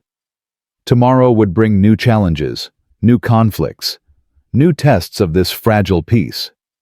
But today people who should have killed each other sat down and talked instead. And that was worth everything. He walked back to his ranch as darkness fell. Inside his cabin, he placed the token on the shelf next to his few other possessions. 8 tokens, 8 lessons. Water, mercy, trust, courage, sacrifice, truth, justice, hope. He'd started with one. He'd ended with all of them. And somewhere out there in the darkness, 2 peoples who'd been enemies for generations were trying, really trying to find another way. It wouldn't be easy. It might not even last. But they were trying. And in a world built on hate and fear, trying was the bravest thing anyone could do. Elias lay down on his cot and closed his eyes. For the first time since Gettysburg, his dreams were peaceful. No dead boys, no screaming, no blood. Just water, clean and cold. Life given freely. And the quiet knowledge that one small act of mercy could change everything. The peace held for 47 days. Elias counted each one like a man counting blessings he didn't think he deserved. The council met 3 times. Arguments flared. Voices rose. But nobody drew weapons. Nobody rode out for revenge. Until the morning, he found the blood. It was on his fence post, fresh, still wet, and next to it, carved into the wood with a knife, "Traitor dies tonight." His hands went cold. He looked toward the ridges, empty. Looked south toward town. Nothing moved, but someone had been here, someone who wanted him dead. He walked to the well and drew water with shaking hands. Drank. Tried to think. The council had enemies, people who didn't want peace. Settlers who'd lost family and wanted revenge. Apache warriors who saw compromise as surrender. Land speculators whose profits depended on war. Any of them could have left that message. All of them had reason to want him gone. He was checking his rifle when he heard hoofbeats. Fast. Urgent. Kiona rode in hard, her horse lathered with sweat. "You are still alive." Relief flooded her face. "So far. You know about the threat?" "Yes. My father here whispers." Some warriors, young ones, they say you are problem. Say peace makes Apache weak. They want to kill you. Show that Apache still have teeth. When? Tonight. Maybe sooner. She dismounted. I come to warn you. You must leave. Go to town. Stay with Captain Booker's men. If I run, the peace dies. If you stay, you die. Maybe. But if I leave, everyone will say Apache drove me out. They'll say you can't be trusted. Everything we built collapses. Kiona grabbed his arm. Listen to me. These warriors, they are serious. Lead by man named Yellow Eagle. He lose 2 sons to white soldiers. He hate peace. Hate you for creating it. Where's your father? Can he stop them? He try. But Yellow Eagle has support. 20 warriors follow him. Maybe more. Her voice dropped. My father is chief, but he cannot command what people will not follow. If enough warriors want you dead, he cannot stop them all. Elias's mind raced. What if I talk to them? Explain? They will not listen. To them, you are symbol of Apache surrender, of weakness. Killing you proves they are still warriors. Then I'll defend myself. Against 20 warriors. She shook her head. You are brave, but you are not stupid. Or I thought you were not stupid. Despite everything, Elias smiled. You're getting better at English. This is not time for jokes. I know, but what choice do I have? He looked at his ranch, his well, the life he'd built. I gave someone water. That was the right thing to do. Running now says I regret it, says mercy was mistake. Mercy is not mistake, but dying for it is foolish. Maybe. He loaded his rifle. But I'm staying. Kiona studied him for a long moment. Then she pulled her own rifle from her saddle. Then I stay too. No, you go back. If you fight your own people, they stop being my people when they choose murder over honor. Her voice was steel. You save my life. I will not let them take yours. Kiona. We waste time arguing. They come soon. We prepare or we die talking. She took position by the cabin wall. How many bullets you have? 40 rounds. I have 30. Should be enough. Against 20 warriors. We shoot straight. She checked her rifle. Also, they must come down from ridge, cross open ground. We have advantage. Until they surround us. Then we shoot in all directions. She smiled grimly. See, I learned tactics. Elias wanted to argue, wanted to send her away, but the look in her eyes told him it would be useless. Your father's going to kill me, he muttered. Only if Yellow Eagle doesn't kill you first. They waited as the sun climbed higher. Sweat ran down Elias's back. His hands stayed steady on the rifle, but his heart hammered. An hour passed, then 2. Maybe they changed their minds, Elias said. Maybe. Kiona didn't sound convinced. Or maybe they wait for dark. Then we have hours. Yes, long hours. Waiting is worst part of battle. Gives fear time to grow. You've been in battles before. 3. Small raids. Nothing like this. She was quiet for a moment. I was scared every time. You don't seem scared now. I am terrified, but fear is like pain. You feel it, you acknowledge it, then you do what must be done anyway. She looked at him. This is what my mother teach me, before she die. Tell me about her. Why? Because waiting is the worst part. Talking helps. Kiona was quiet. Then, her name was Desba, means war woman in our language. She earned name fighting Mexican soldiers who raided our camps for bounty. She kills 7 before she die. You must miss her. Every day. Kiona's voice went soft. She was fierce, strong, but also kind. She sing to us at night, tell stories, make us laugh. She paused. When soldiers came, she put herself between them and us, gave us time to run. She died so we could live. She sounds like she was an incredible woman. She was. She would like you, I think. You remind me of her. Not in looks, but in, how do you say, character. You do right thing even when it costs you. I'm just trying not to get more people killed. That is what she always say too. Kiona smiled sadly. Just trying to protect my family. Just trying to do right thing. But right thing often has high price. Do you regret it? Coming here to warn me? No, you saved my life. I save yours. This is balance. This is honor. Even if it means fighting your own people. They stop being my people when they choose hate over wisdom. When they... She stopped, held up her hand. Movement on the northern ridge. Elias's breath caught. 5 warriors, 10, 15. They sat on horses watching, waiting. That's not Yellow Eagle, Kiona whispered. Those are my father's warriors. What are they doing? I don't know.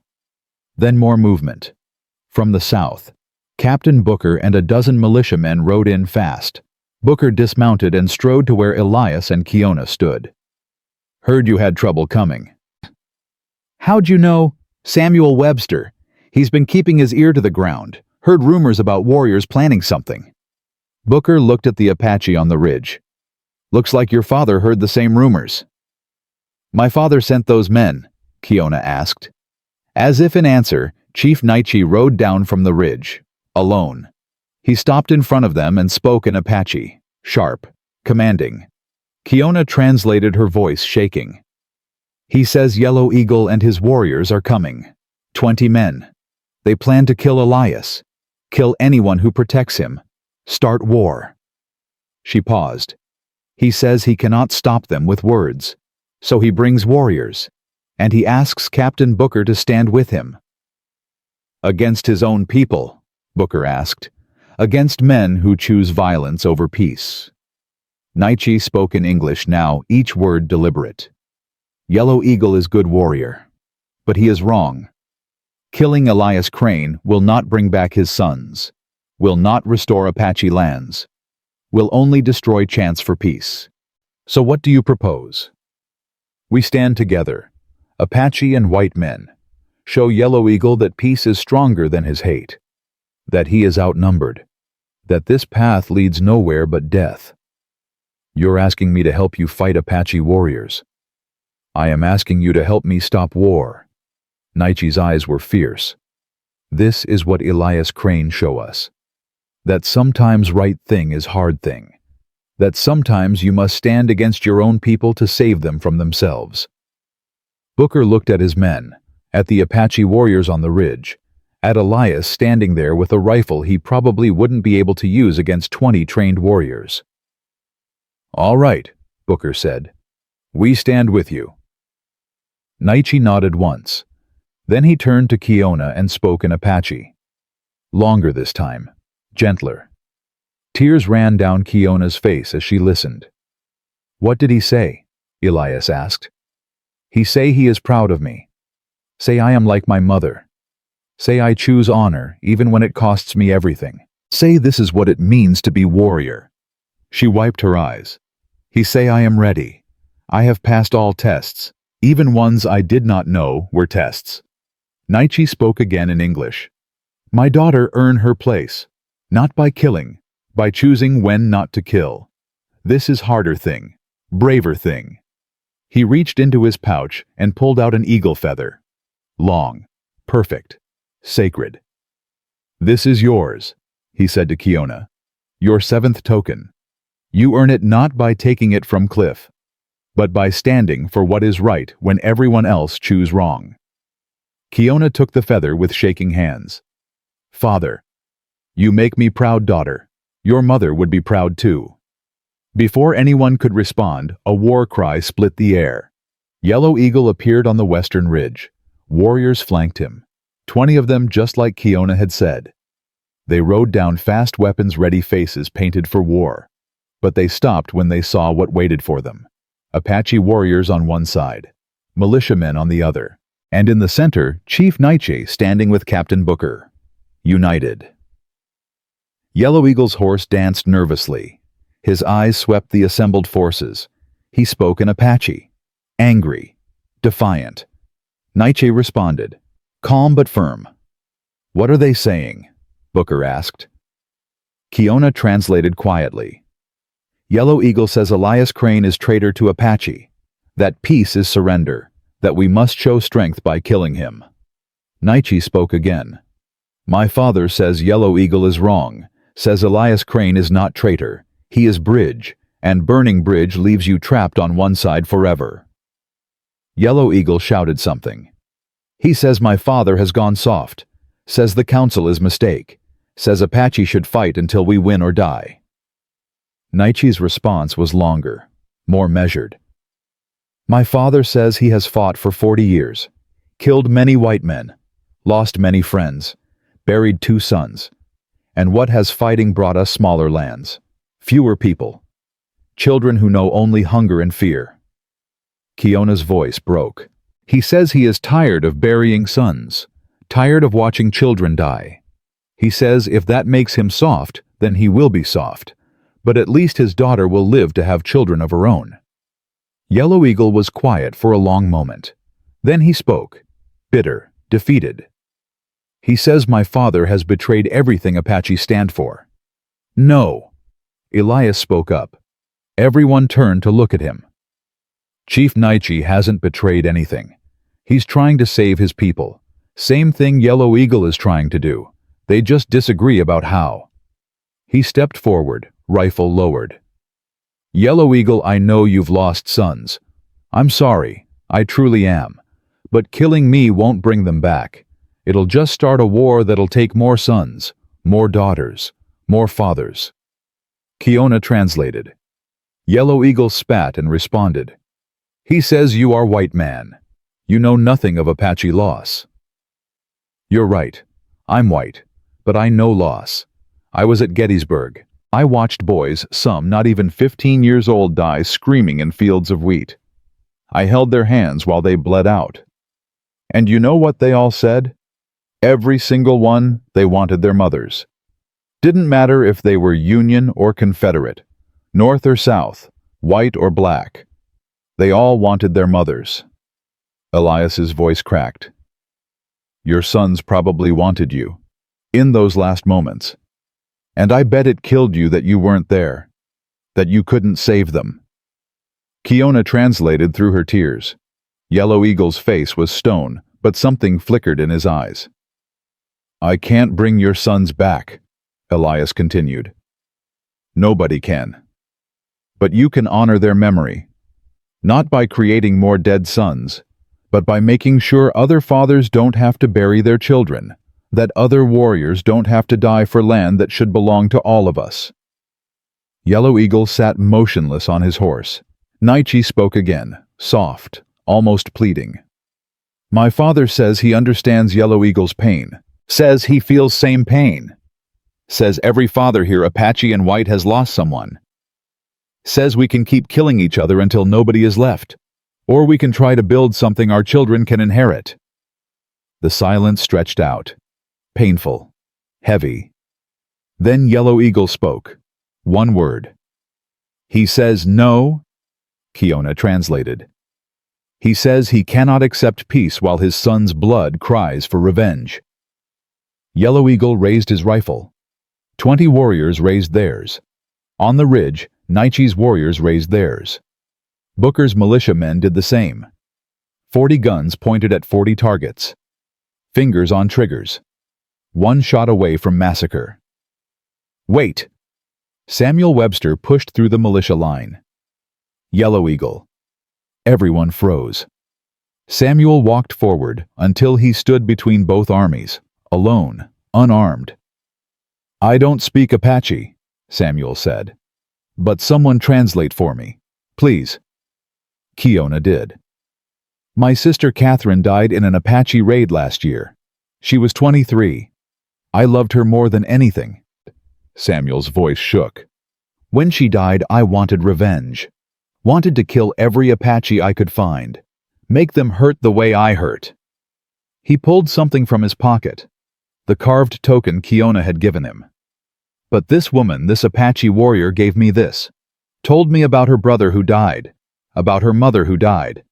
And I realized something. She hurt just like me. Her pain was the same as mine. And killing her wouldn't make my sister any less dead. It would just make more people feel the way I feel. He looked at Yellow Eagle. I'm not asking you to forget your sons. I'm asking you not to create more people like us. More brothers and sisters who've lost someone. Because there's already too many of us, and the world doesn't need more grief. Yellow Eagle's rifle stayed raised, but his hand trembled. Samuel took another step forward. If you need to shoot someone, shoot me. I'm white. I'm militia. My people probably killed your sons, so take your revenge, but let this peace live. For everyone else. For all the sons and daughters who haven't died yet. Samuel, get back here, Booker shouted. But Samuel stood his ground, arms spread, making himself a target. Someone translate, Samuel said again. Tell him he can have his revenge, right now, but only one death, not 20, not 100, just one. And then it's over. The cycle stops. Kiona translated her voice barely above a whisper.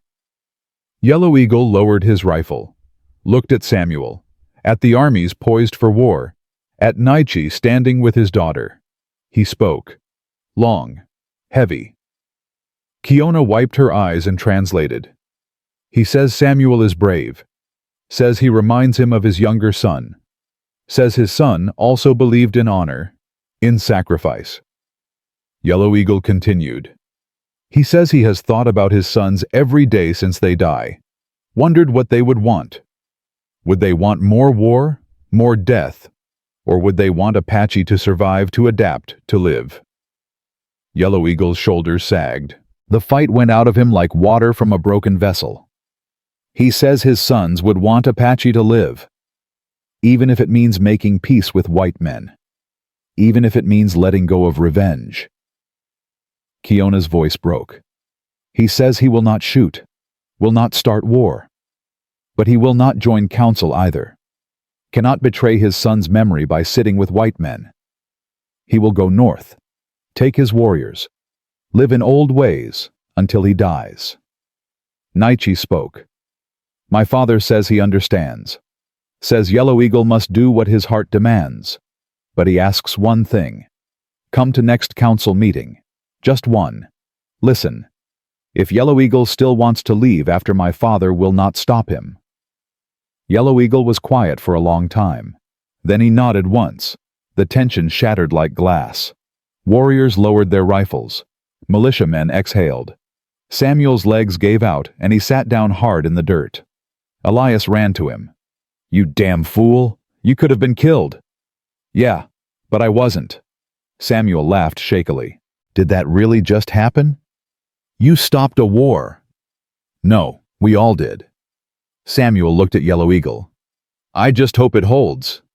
Yellow Eagle rode forward slowly, stopped in front of Samuel, spoke in Apache. Kiona translated. He says you have courage of warrior. Says if you were Apache, you would be chief someday. Samuel stood and extended his hand. Yellow Eagle stared at it. Then he leaned down and clasped Samuel's forearm. Apache style. When he released it, something had changed in his face. Not forgiveness, not friendship, but acknowledgement, respect. Yellow Eagle turned to Naichi and spoke. He says he will come to one council meeting. Just one. If white men are all as brave as this one, maybe peace is possible. Kiona smiled through her tears. Maybe. Yellow Eagle and his warriors rode off. Not north, not to start war, just away, to think, to grieve, to decide. When they were gone, Booker walked to Samuel. That was the stupidest, bravest thing I've ever seen. Learned it from you, Captain, and from Elias, from all of you. Samuel looked at the assembled warriors and militia. We keep saying peace is impossible, but maybe we're wrong. Maybe it's just hard, and we're not used to doing hard things anymore. Naichi approached. Young warrior speaks truth. Peace is hardest battle. Easier to kill than to trust. Easier to hate than to understand. But easy path leads nowhere but grave. He looked at Elias. You start this, by giving water to dying girl. by choosing mercy when hate was easier. Now many people follow same path. This is good. This is how world changes, one choice at a time. I'm just glad nobody died today, Elias said. Today nobody dies. Tomorrow we try again. And day after that. Nietzsche placed his hand on Elias's shoulder. This is peace. Not one big moment. Many small moments. Choosing right thing over and over until it becomes habit. Kiona stepped forward. My father speaks wisdom. Peace is like building fire. One stick not enough. Need many sticks. Many people choosing same thing. All of us together. She held up her eagle feather. I complete my test today. Become warrior. But I learned that being warrior is not just about fighting. Is about protecting. About standing for what is right even when everyone else says you are wrong. Your mother would be proud, Elias said. Yes, she would. Kiona looked at her father. Both my parents teach me well. Now I must teach others. Pass on what I learn. Nietzsche nodded. This is way. Knowledge passes from old to young. Young become old. Teach new young. Circle continues. He turned to Booker. We have more work to do. Council must be stronger, must have power to enforce peace. Some will break it, must have consequences for both sides. Agreed, Booker said. We'll work on it, build it stronger, make it last. And you, Nietzsche said to Samuel, you join council. We need young voices. People who understand both war and peace. You have seen both. You can teach others. Samuel blinked. Me, I'm just a brave man who stopped war without firing shot. This is exactly what council needs. Nietzsche's slight smile appeared. Also, you already have Apache token. You are halfway Apache already. Might as well finish the job. Despite everything, Samuel laughed. I guess I am. As people began to disperse, Elias stood by his well and watched them go. Apache warriors and white militiamen. Not friends. Not yet. But not enemies either. Something in between. Something new. Kiona paused beside him. You are quiet. Just thinking. About what? About how close we came. How one wrong word, one wrong move, and all of this. He gestured at the departing warriors, would have ended in blood. But it did not end in blood. It ends in hope. For now. For now is enough. Tomorrow we worry about tomorrow. Today we celebrate that we are alive. That peace holds. That maybe, just maybe, we are learning. She was right. Elias knew she was right. But he also knew that peace was fragile. That tomorrow would bring new tests, new challenges, new people who wanted war more than they wanted survival. The fight wasn't over. It was just beginning. But for today, for this moment, they'd won. They'd chosen mercy over hate, trust over fear, life over death. And sometimes that was enough. Elias drew water from the well and offered the ladle to Kiona. She drank, smiled, handed it back. Thank you, she said, for everything. Thank you for saving my life. We save each other.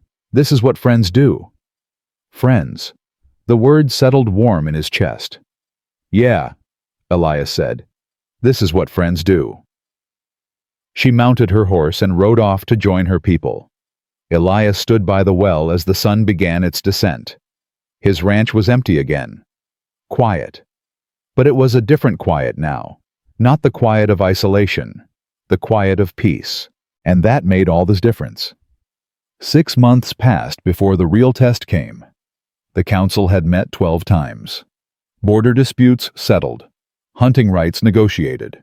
Small conflicts resolved before they became violence. It wasn't perfect, but it was working. Until the day the railroad men arrived. Elias was repairing his fence when he saw the dust cloud approaching from the south. Not horses, wagons, big ones. and behind them at least 50 riders. His stomach dropped. The wagon stopped at the edge of his property. A man in an expensive suit climbed down, flanked by armed guards. "You Elias Crane?" "I am." "Name's Richard Harrison, Harrison Land Company." The man's smile didn't reach his eyes. "I believe you know some of my former employees, Jack Thornton and his crew." "They hanged 3 months ago, for murder." "Yes, unfortunate business." Harrison walked closer. "But that's in the past. I'm here about the future, specifically about this land. My land isn't for sale." "Everything's for sale, Mr. Crane, just a matter of price." Harrison gestured to the wagons. "We're building a railroad through this territory. Progress, civilization, the future of Arizona. And your ranch sits right in the middle of our planned route. Then plan a different route." Harrison's smile vanished. "That's not how this works. We have government contracts, territorial approval. The railroad's coming through here whether you like it or not." "We'll see about that." Harrison's eyes narrowed. "Don't tell me you're still playing house with the savages. I heard rumors, but I didn't believe anyone could be that stupid." "Call them what you want. They're my friends. And this land is under council protection, both Apache and settler law." "Council," Harrison laughed. "That amateur peace circus, it has no legal standing, no authority. It's just scared people pretending they can stop progress. It's people choosing peace over profit. Peace doesn't feed families, doesn't build communities, doesn't create jobs." Harrison pulled out a document. "This is a federal land grant. It supersedes any local agreements, including your little council. The railroad comes through. You can sell and profit, or you can be removed by force. Your choice." Before Elias could respond, hoofbeats thundered in. Booker and 20 militiamen. "Mr. Harrison," Booker's voice was cold. "Didn't know the railroad was coming this soon." "Captain Booker, good to see you. I assume you're here to help facilitate the land transfer." "I'm here to make sure nobody starts a war." "There won't be a war, just progress, unless your friends decide to interfere." Harrison looked pointedly at the ridges. Apache warriors appeared, silent, watching. "See," Harrison said, "already gathering, already threatening. This is why the railroad is necessary, to bring order to this chaos." "The only chaos here is what you're trying to create," Booker said. "Crane's land is his land. You can't just take it. I have federal authority. And I have territorial militia authority. And we recognize the council agreements. So unless you want this to become a legal battle that'll tie up your railroad for years, I suggest you find another route." Harrison's jaw tightened. "You're making a mistake, Captain. The government wants this railroad. They'll remove any obstacles, including local militias who've gone native." "Then let them try." Booker's hand rested on his revolver. "But they'll have to go through all of us. Militia, Apache, settlers who've signed the peace accords. Good luck with that." Harrison stared at him, then at Elias, at the warriors on the ridge. "This isn't over," he said quietly. "You think you've built something here? You've built a house of cards, and when it falls, and it will fall, people will remember who stood in the way of progress."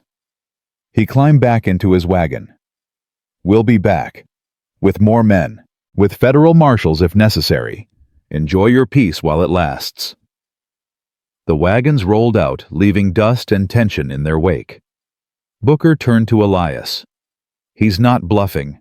If the government backs the railroad, we can't stop them." "What do?" "We call an emergency council meeting. Get everyone together, Apache and settlers. If we stand united, maybe we can fight this. And if we can't..." Booker's expression was grim. "Then everything we've built dies, and this territory goes back to war." The council meeting that night was the largest yet. 30 people crammed into the town hall, voices overlapping, fear and anger mixing into something combustible. Chief Naichi stood. The room quieted. "Railroad men want Apache land, want settler land, want all land for track and profit." His English had improved dramatically over the months. "Question is, do we let them take it?" "We can't fight the federal government," an old settler said. "They'll send the army, wipe us all out. So we surrender." Samuel Webster stood. "Give up everything we've worked for. What choice do we have? We fight." Yellow Eagle spoke for the first time since joining the council 2 months ago. Not with guns, with law, with words. White men love law, love paper. We use their weapons against them. "He's right," a settler woman said.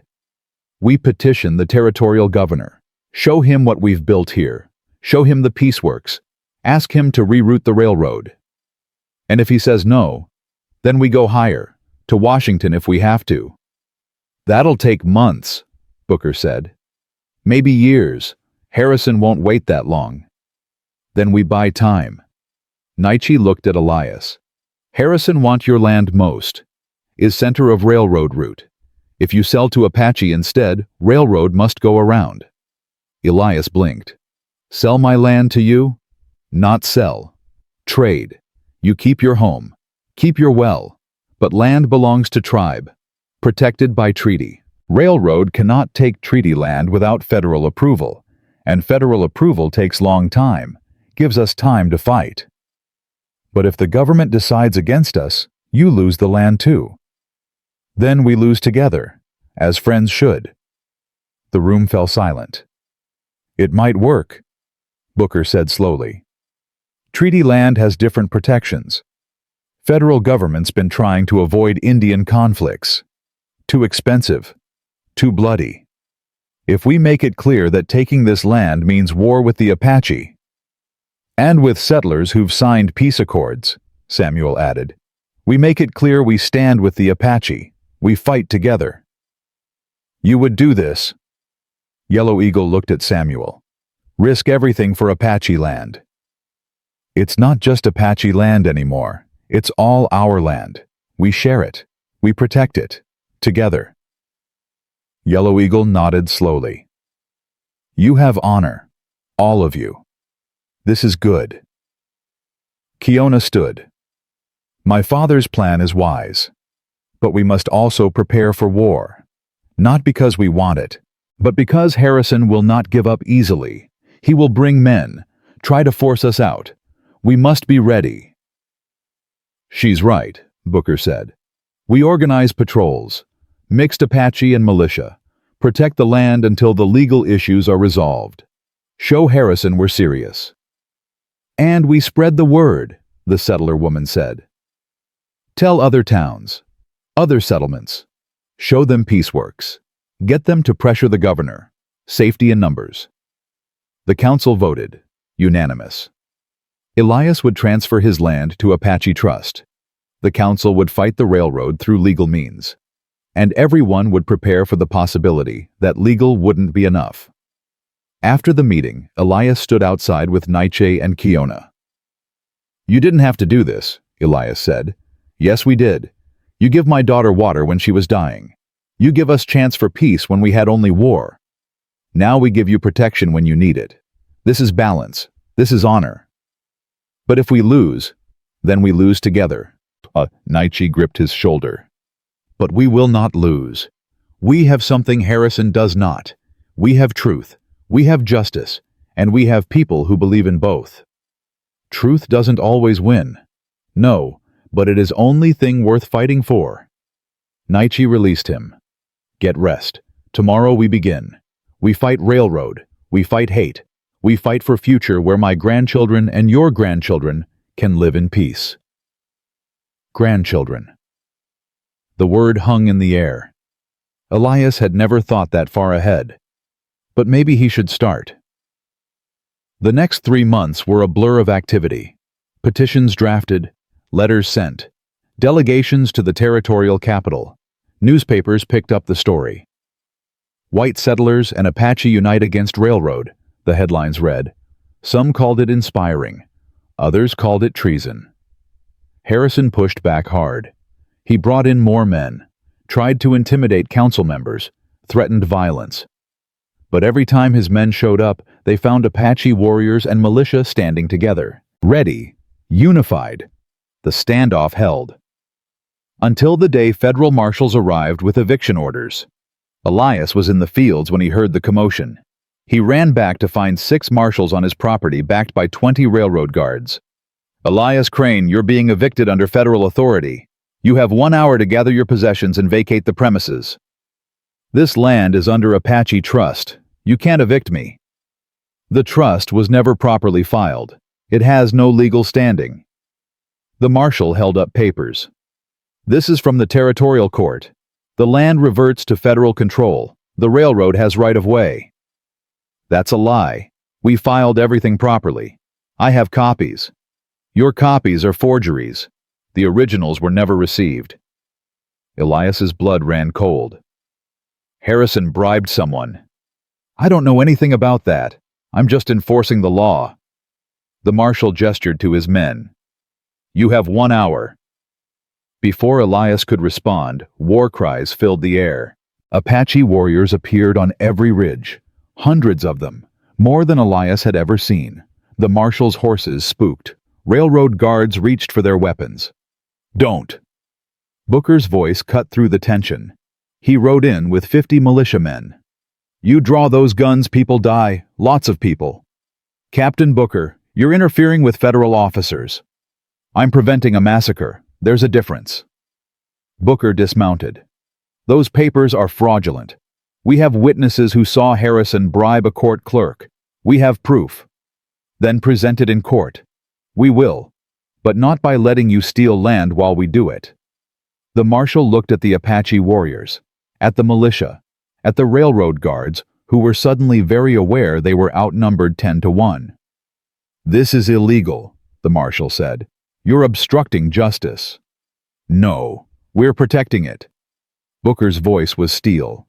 "You want this land. You go back to the territorial capital. You present your case in open court, with all our evidence, with witnesses, with the truth. And if a judge, a real judge, not one Harrison bot, says the eviction is legal, then we'll talk. But not before." The marshal's jaw worked. He knew he was beat. "The governor will hear about this." "Good. Let him. Let everyone hear about it. Let them know federal marshals are helping railroad barons steal land from people who've built peace. Let them know the government breaks its own treaties when money's involved. Please, spread the word." The marshals left, but Elias knew they'd be back. That night, Naichi called a gathering. Not just the council. Everyone. Settlers. Apache. Men, women, children. "We have won today," Naichi said. "But battle is not over. Harrison will return with more men. Maybe army. Maybe politicians. He will use every weapon he has. Question is, do we have will to keep fighting?" Silence. Then an old settler stood, the one who'd lost his son to an Apache raid years ago. "I'm staying. I didn't come this far to give up now." "Me too," someone else said. "And me." One by one, people stood. Apache and settlers, young and old, warriors and farmers, parents and children, all of them choosing to stand together. Kiona stood beside Elias. "You see, this is what you started. 1 cup of water, and now hundreds of people stand together. I'm terrified it's all going to fall apart." "Maybe it will, but maybe it won't. Only way to find out is to keep trying." She smiled. "This is what my mother would say. Keep trying until you can't try anymore. Then try once more." The legal battle raged for 6 more months. Court hearings, testimonies, evidence presented. Harrison fought dirty bribes, threats, intimidation.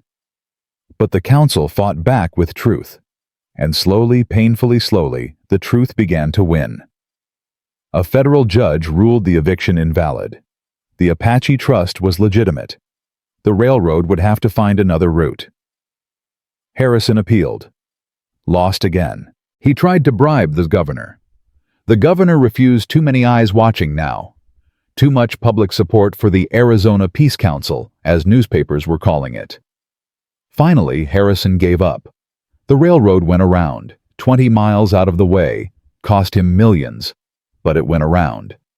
The day the ruling became final, Elias stood by his well and cried. Not from joy, from relief, from exhaustion, from the weight of what they'd almost lost. Kiona found him there. You cry? Yeah. This is good cry or bad cry? Good, I think. I don't know anymore. She sat beside him.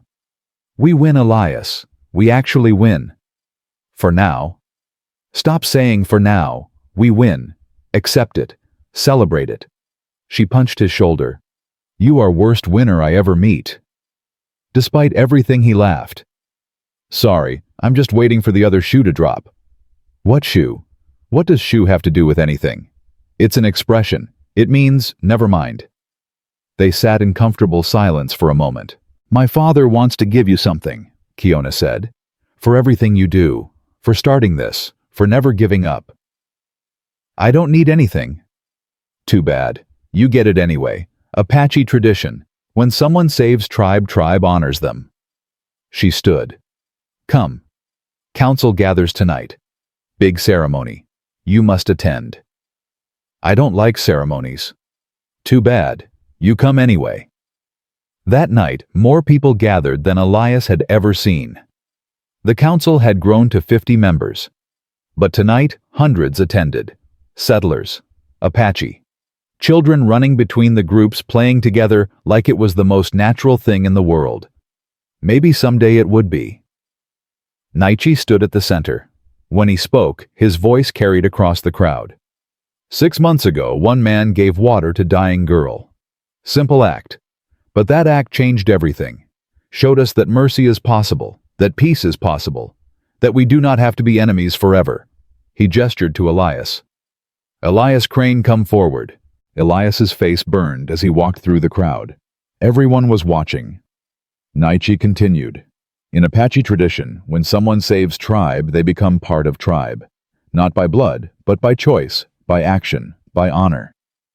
He pulled out a ceremonial staff. Carved, painted, beautiful. This is Chief's staff, not mine. New one, for new kind of chief. For man who leads not by commanding, but by example. For man who shows us all what peace looks like. Wait, I can't be.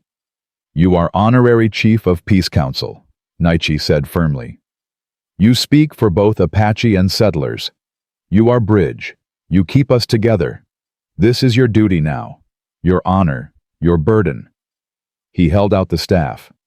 Elias stared at it. At the hundreds of faces watching, at Kiona smiling, at Booker nodding, at Samuel wiping his eyes. His hand shook as he took the staff. I don't know what to say. Say yes, Naichi said. Say you accept. Say you will keep fighting for peace even when it is hard, even when it seems impossible. Say you will not give up. Elias looked at the staff, at the symbols carved into it. Water, eagle, sun, moon, Apache and settler symbols mixed together. United. Yes, he said. His voice was barely a whisper. Yes, I accept. The crowd erupted, cheering. Apache war cries mixed with settler hollers. Children laughing, music starting. Kiona hugged him. You did it. You actually did it. I just gave someone water. You gave us hope. You gave us future.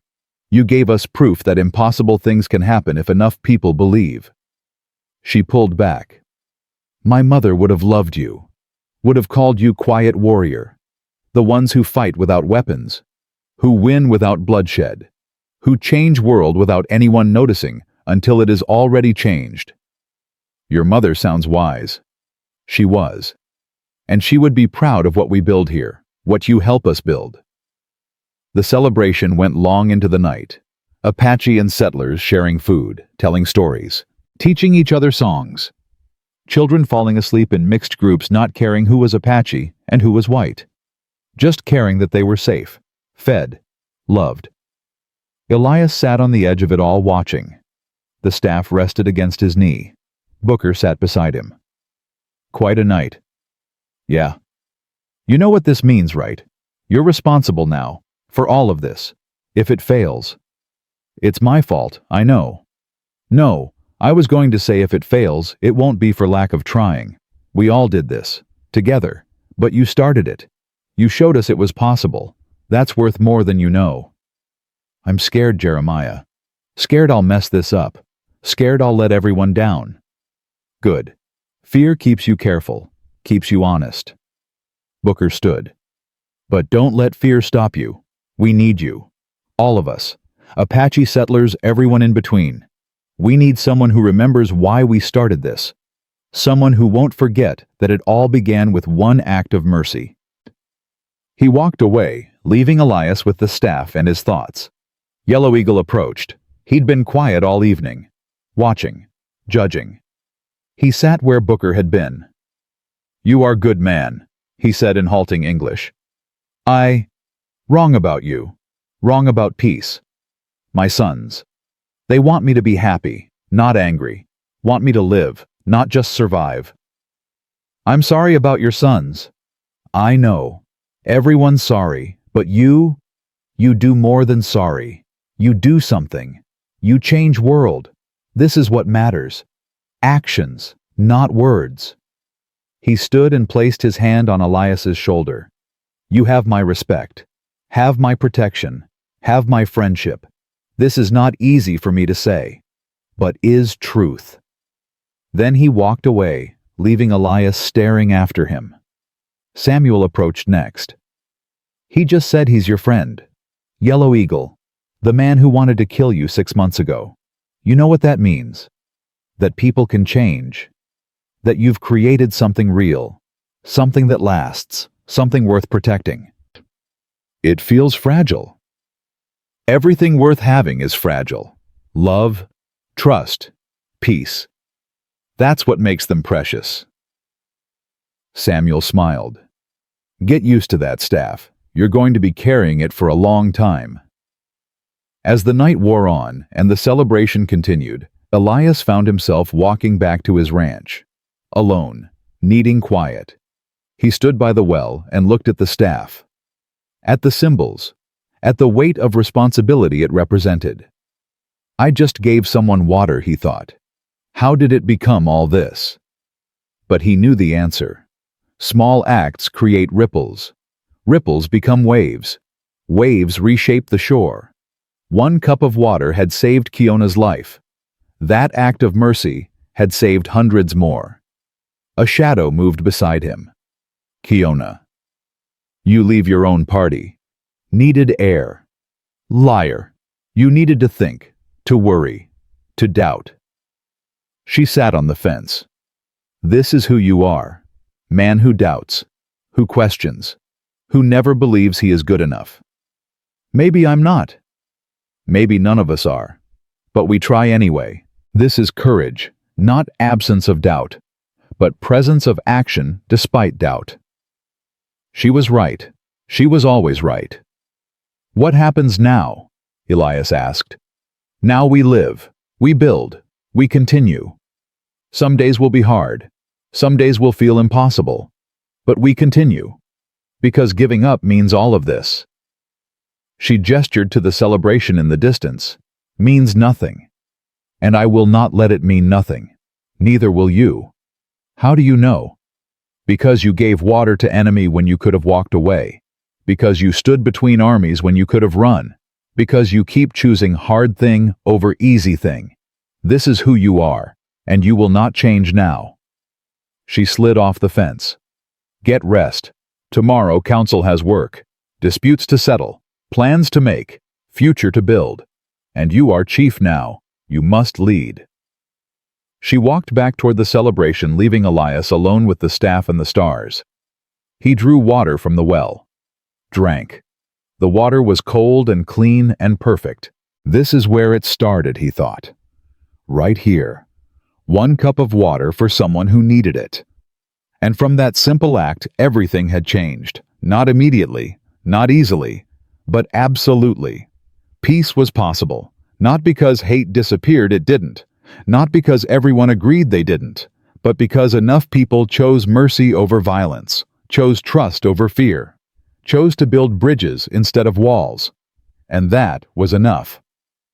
Elias looked at the staff in his hands, at the weight of it, the responsibility, the burden and the honor all mixed together. I'm not special, he thought. I'm just a man who gave someone water. But maybe that was the point. Maybe heroes weren't special people doing extraordinary things.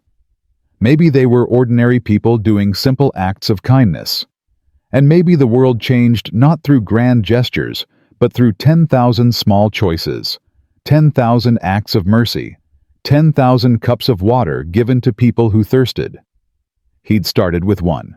Others had followed with thousands more.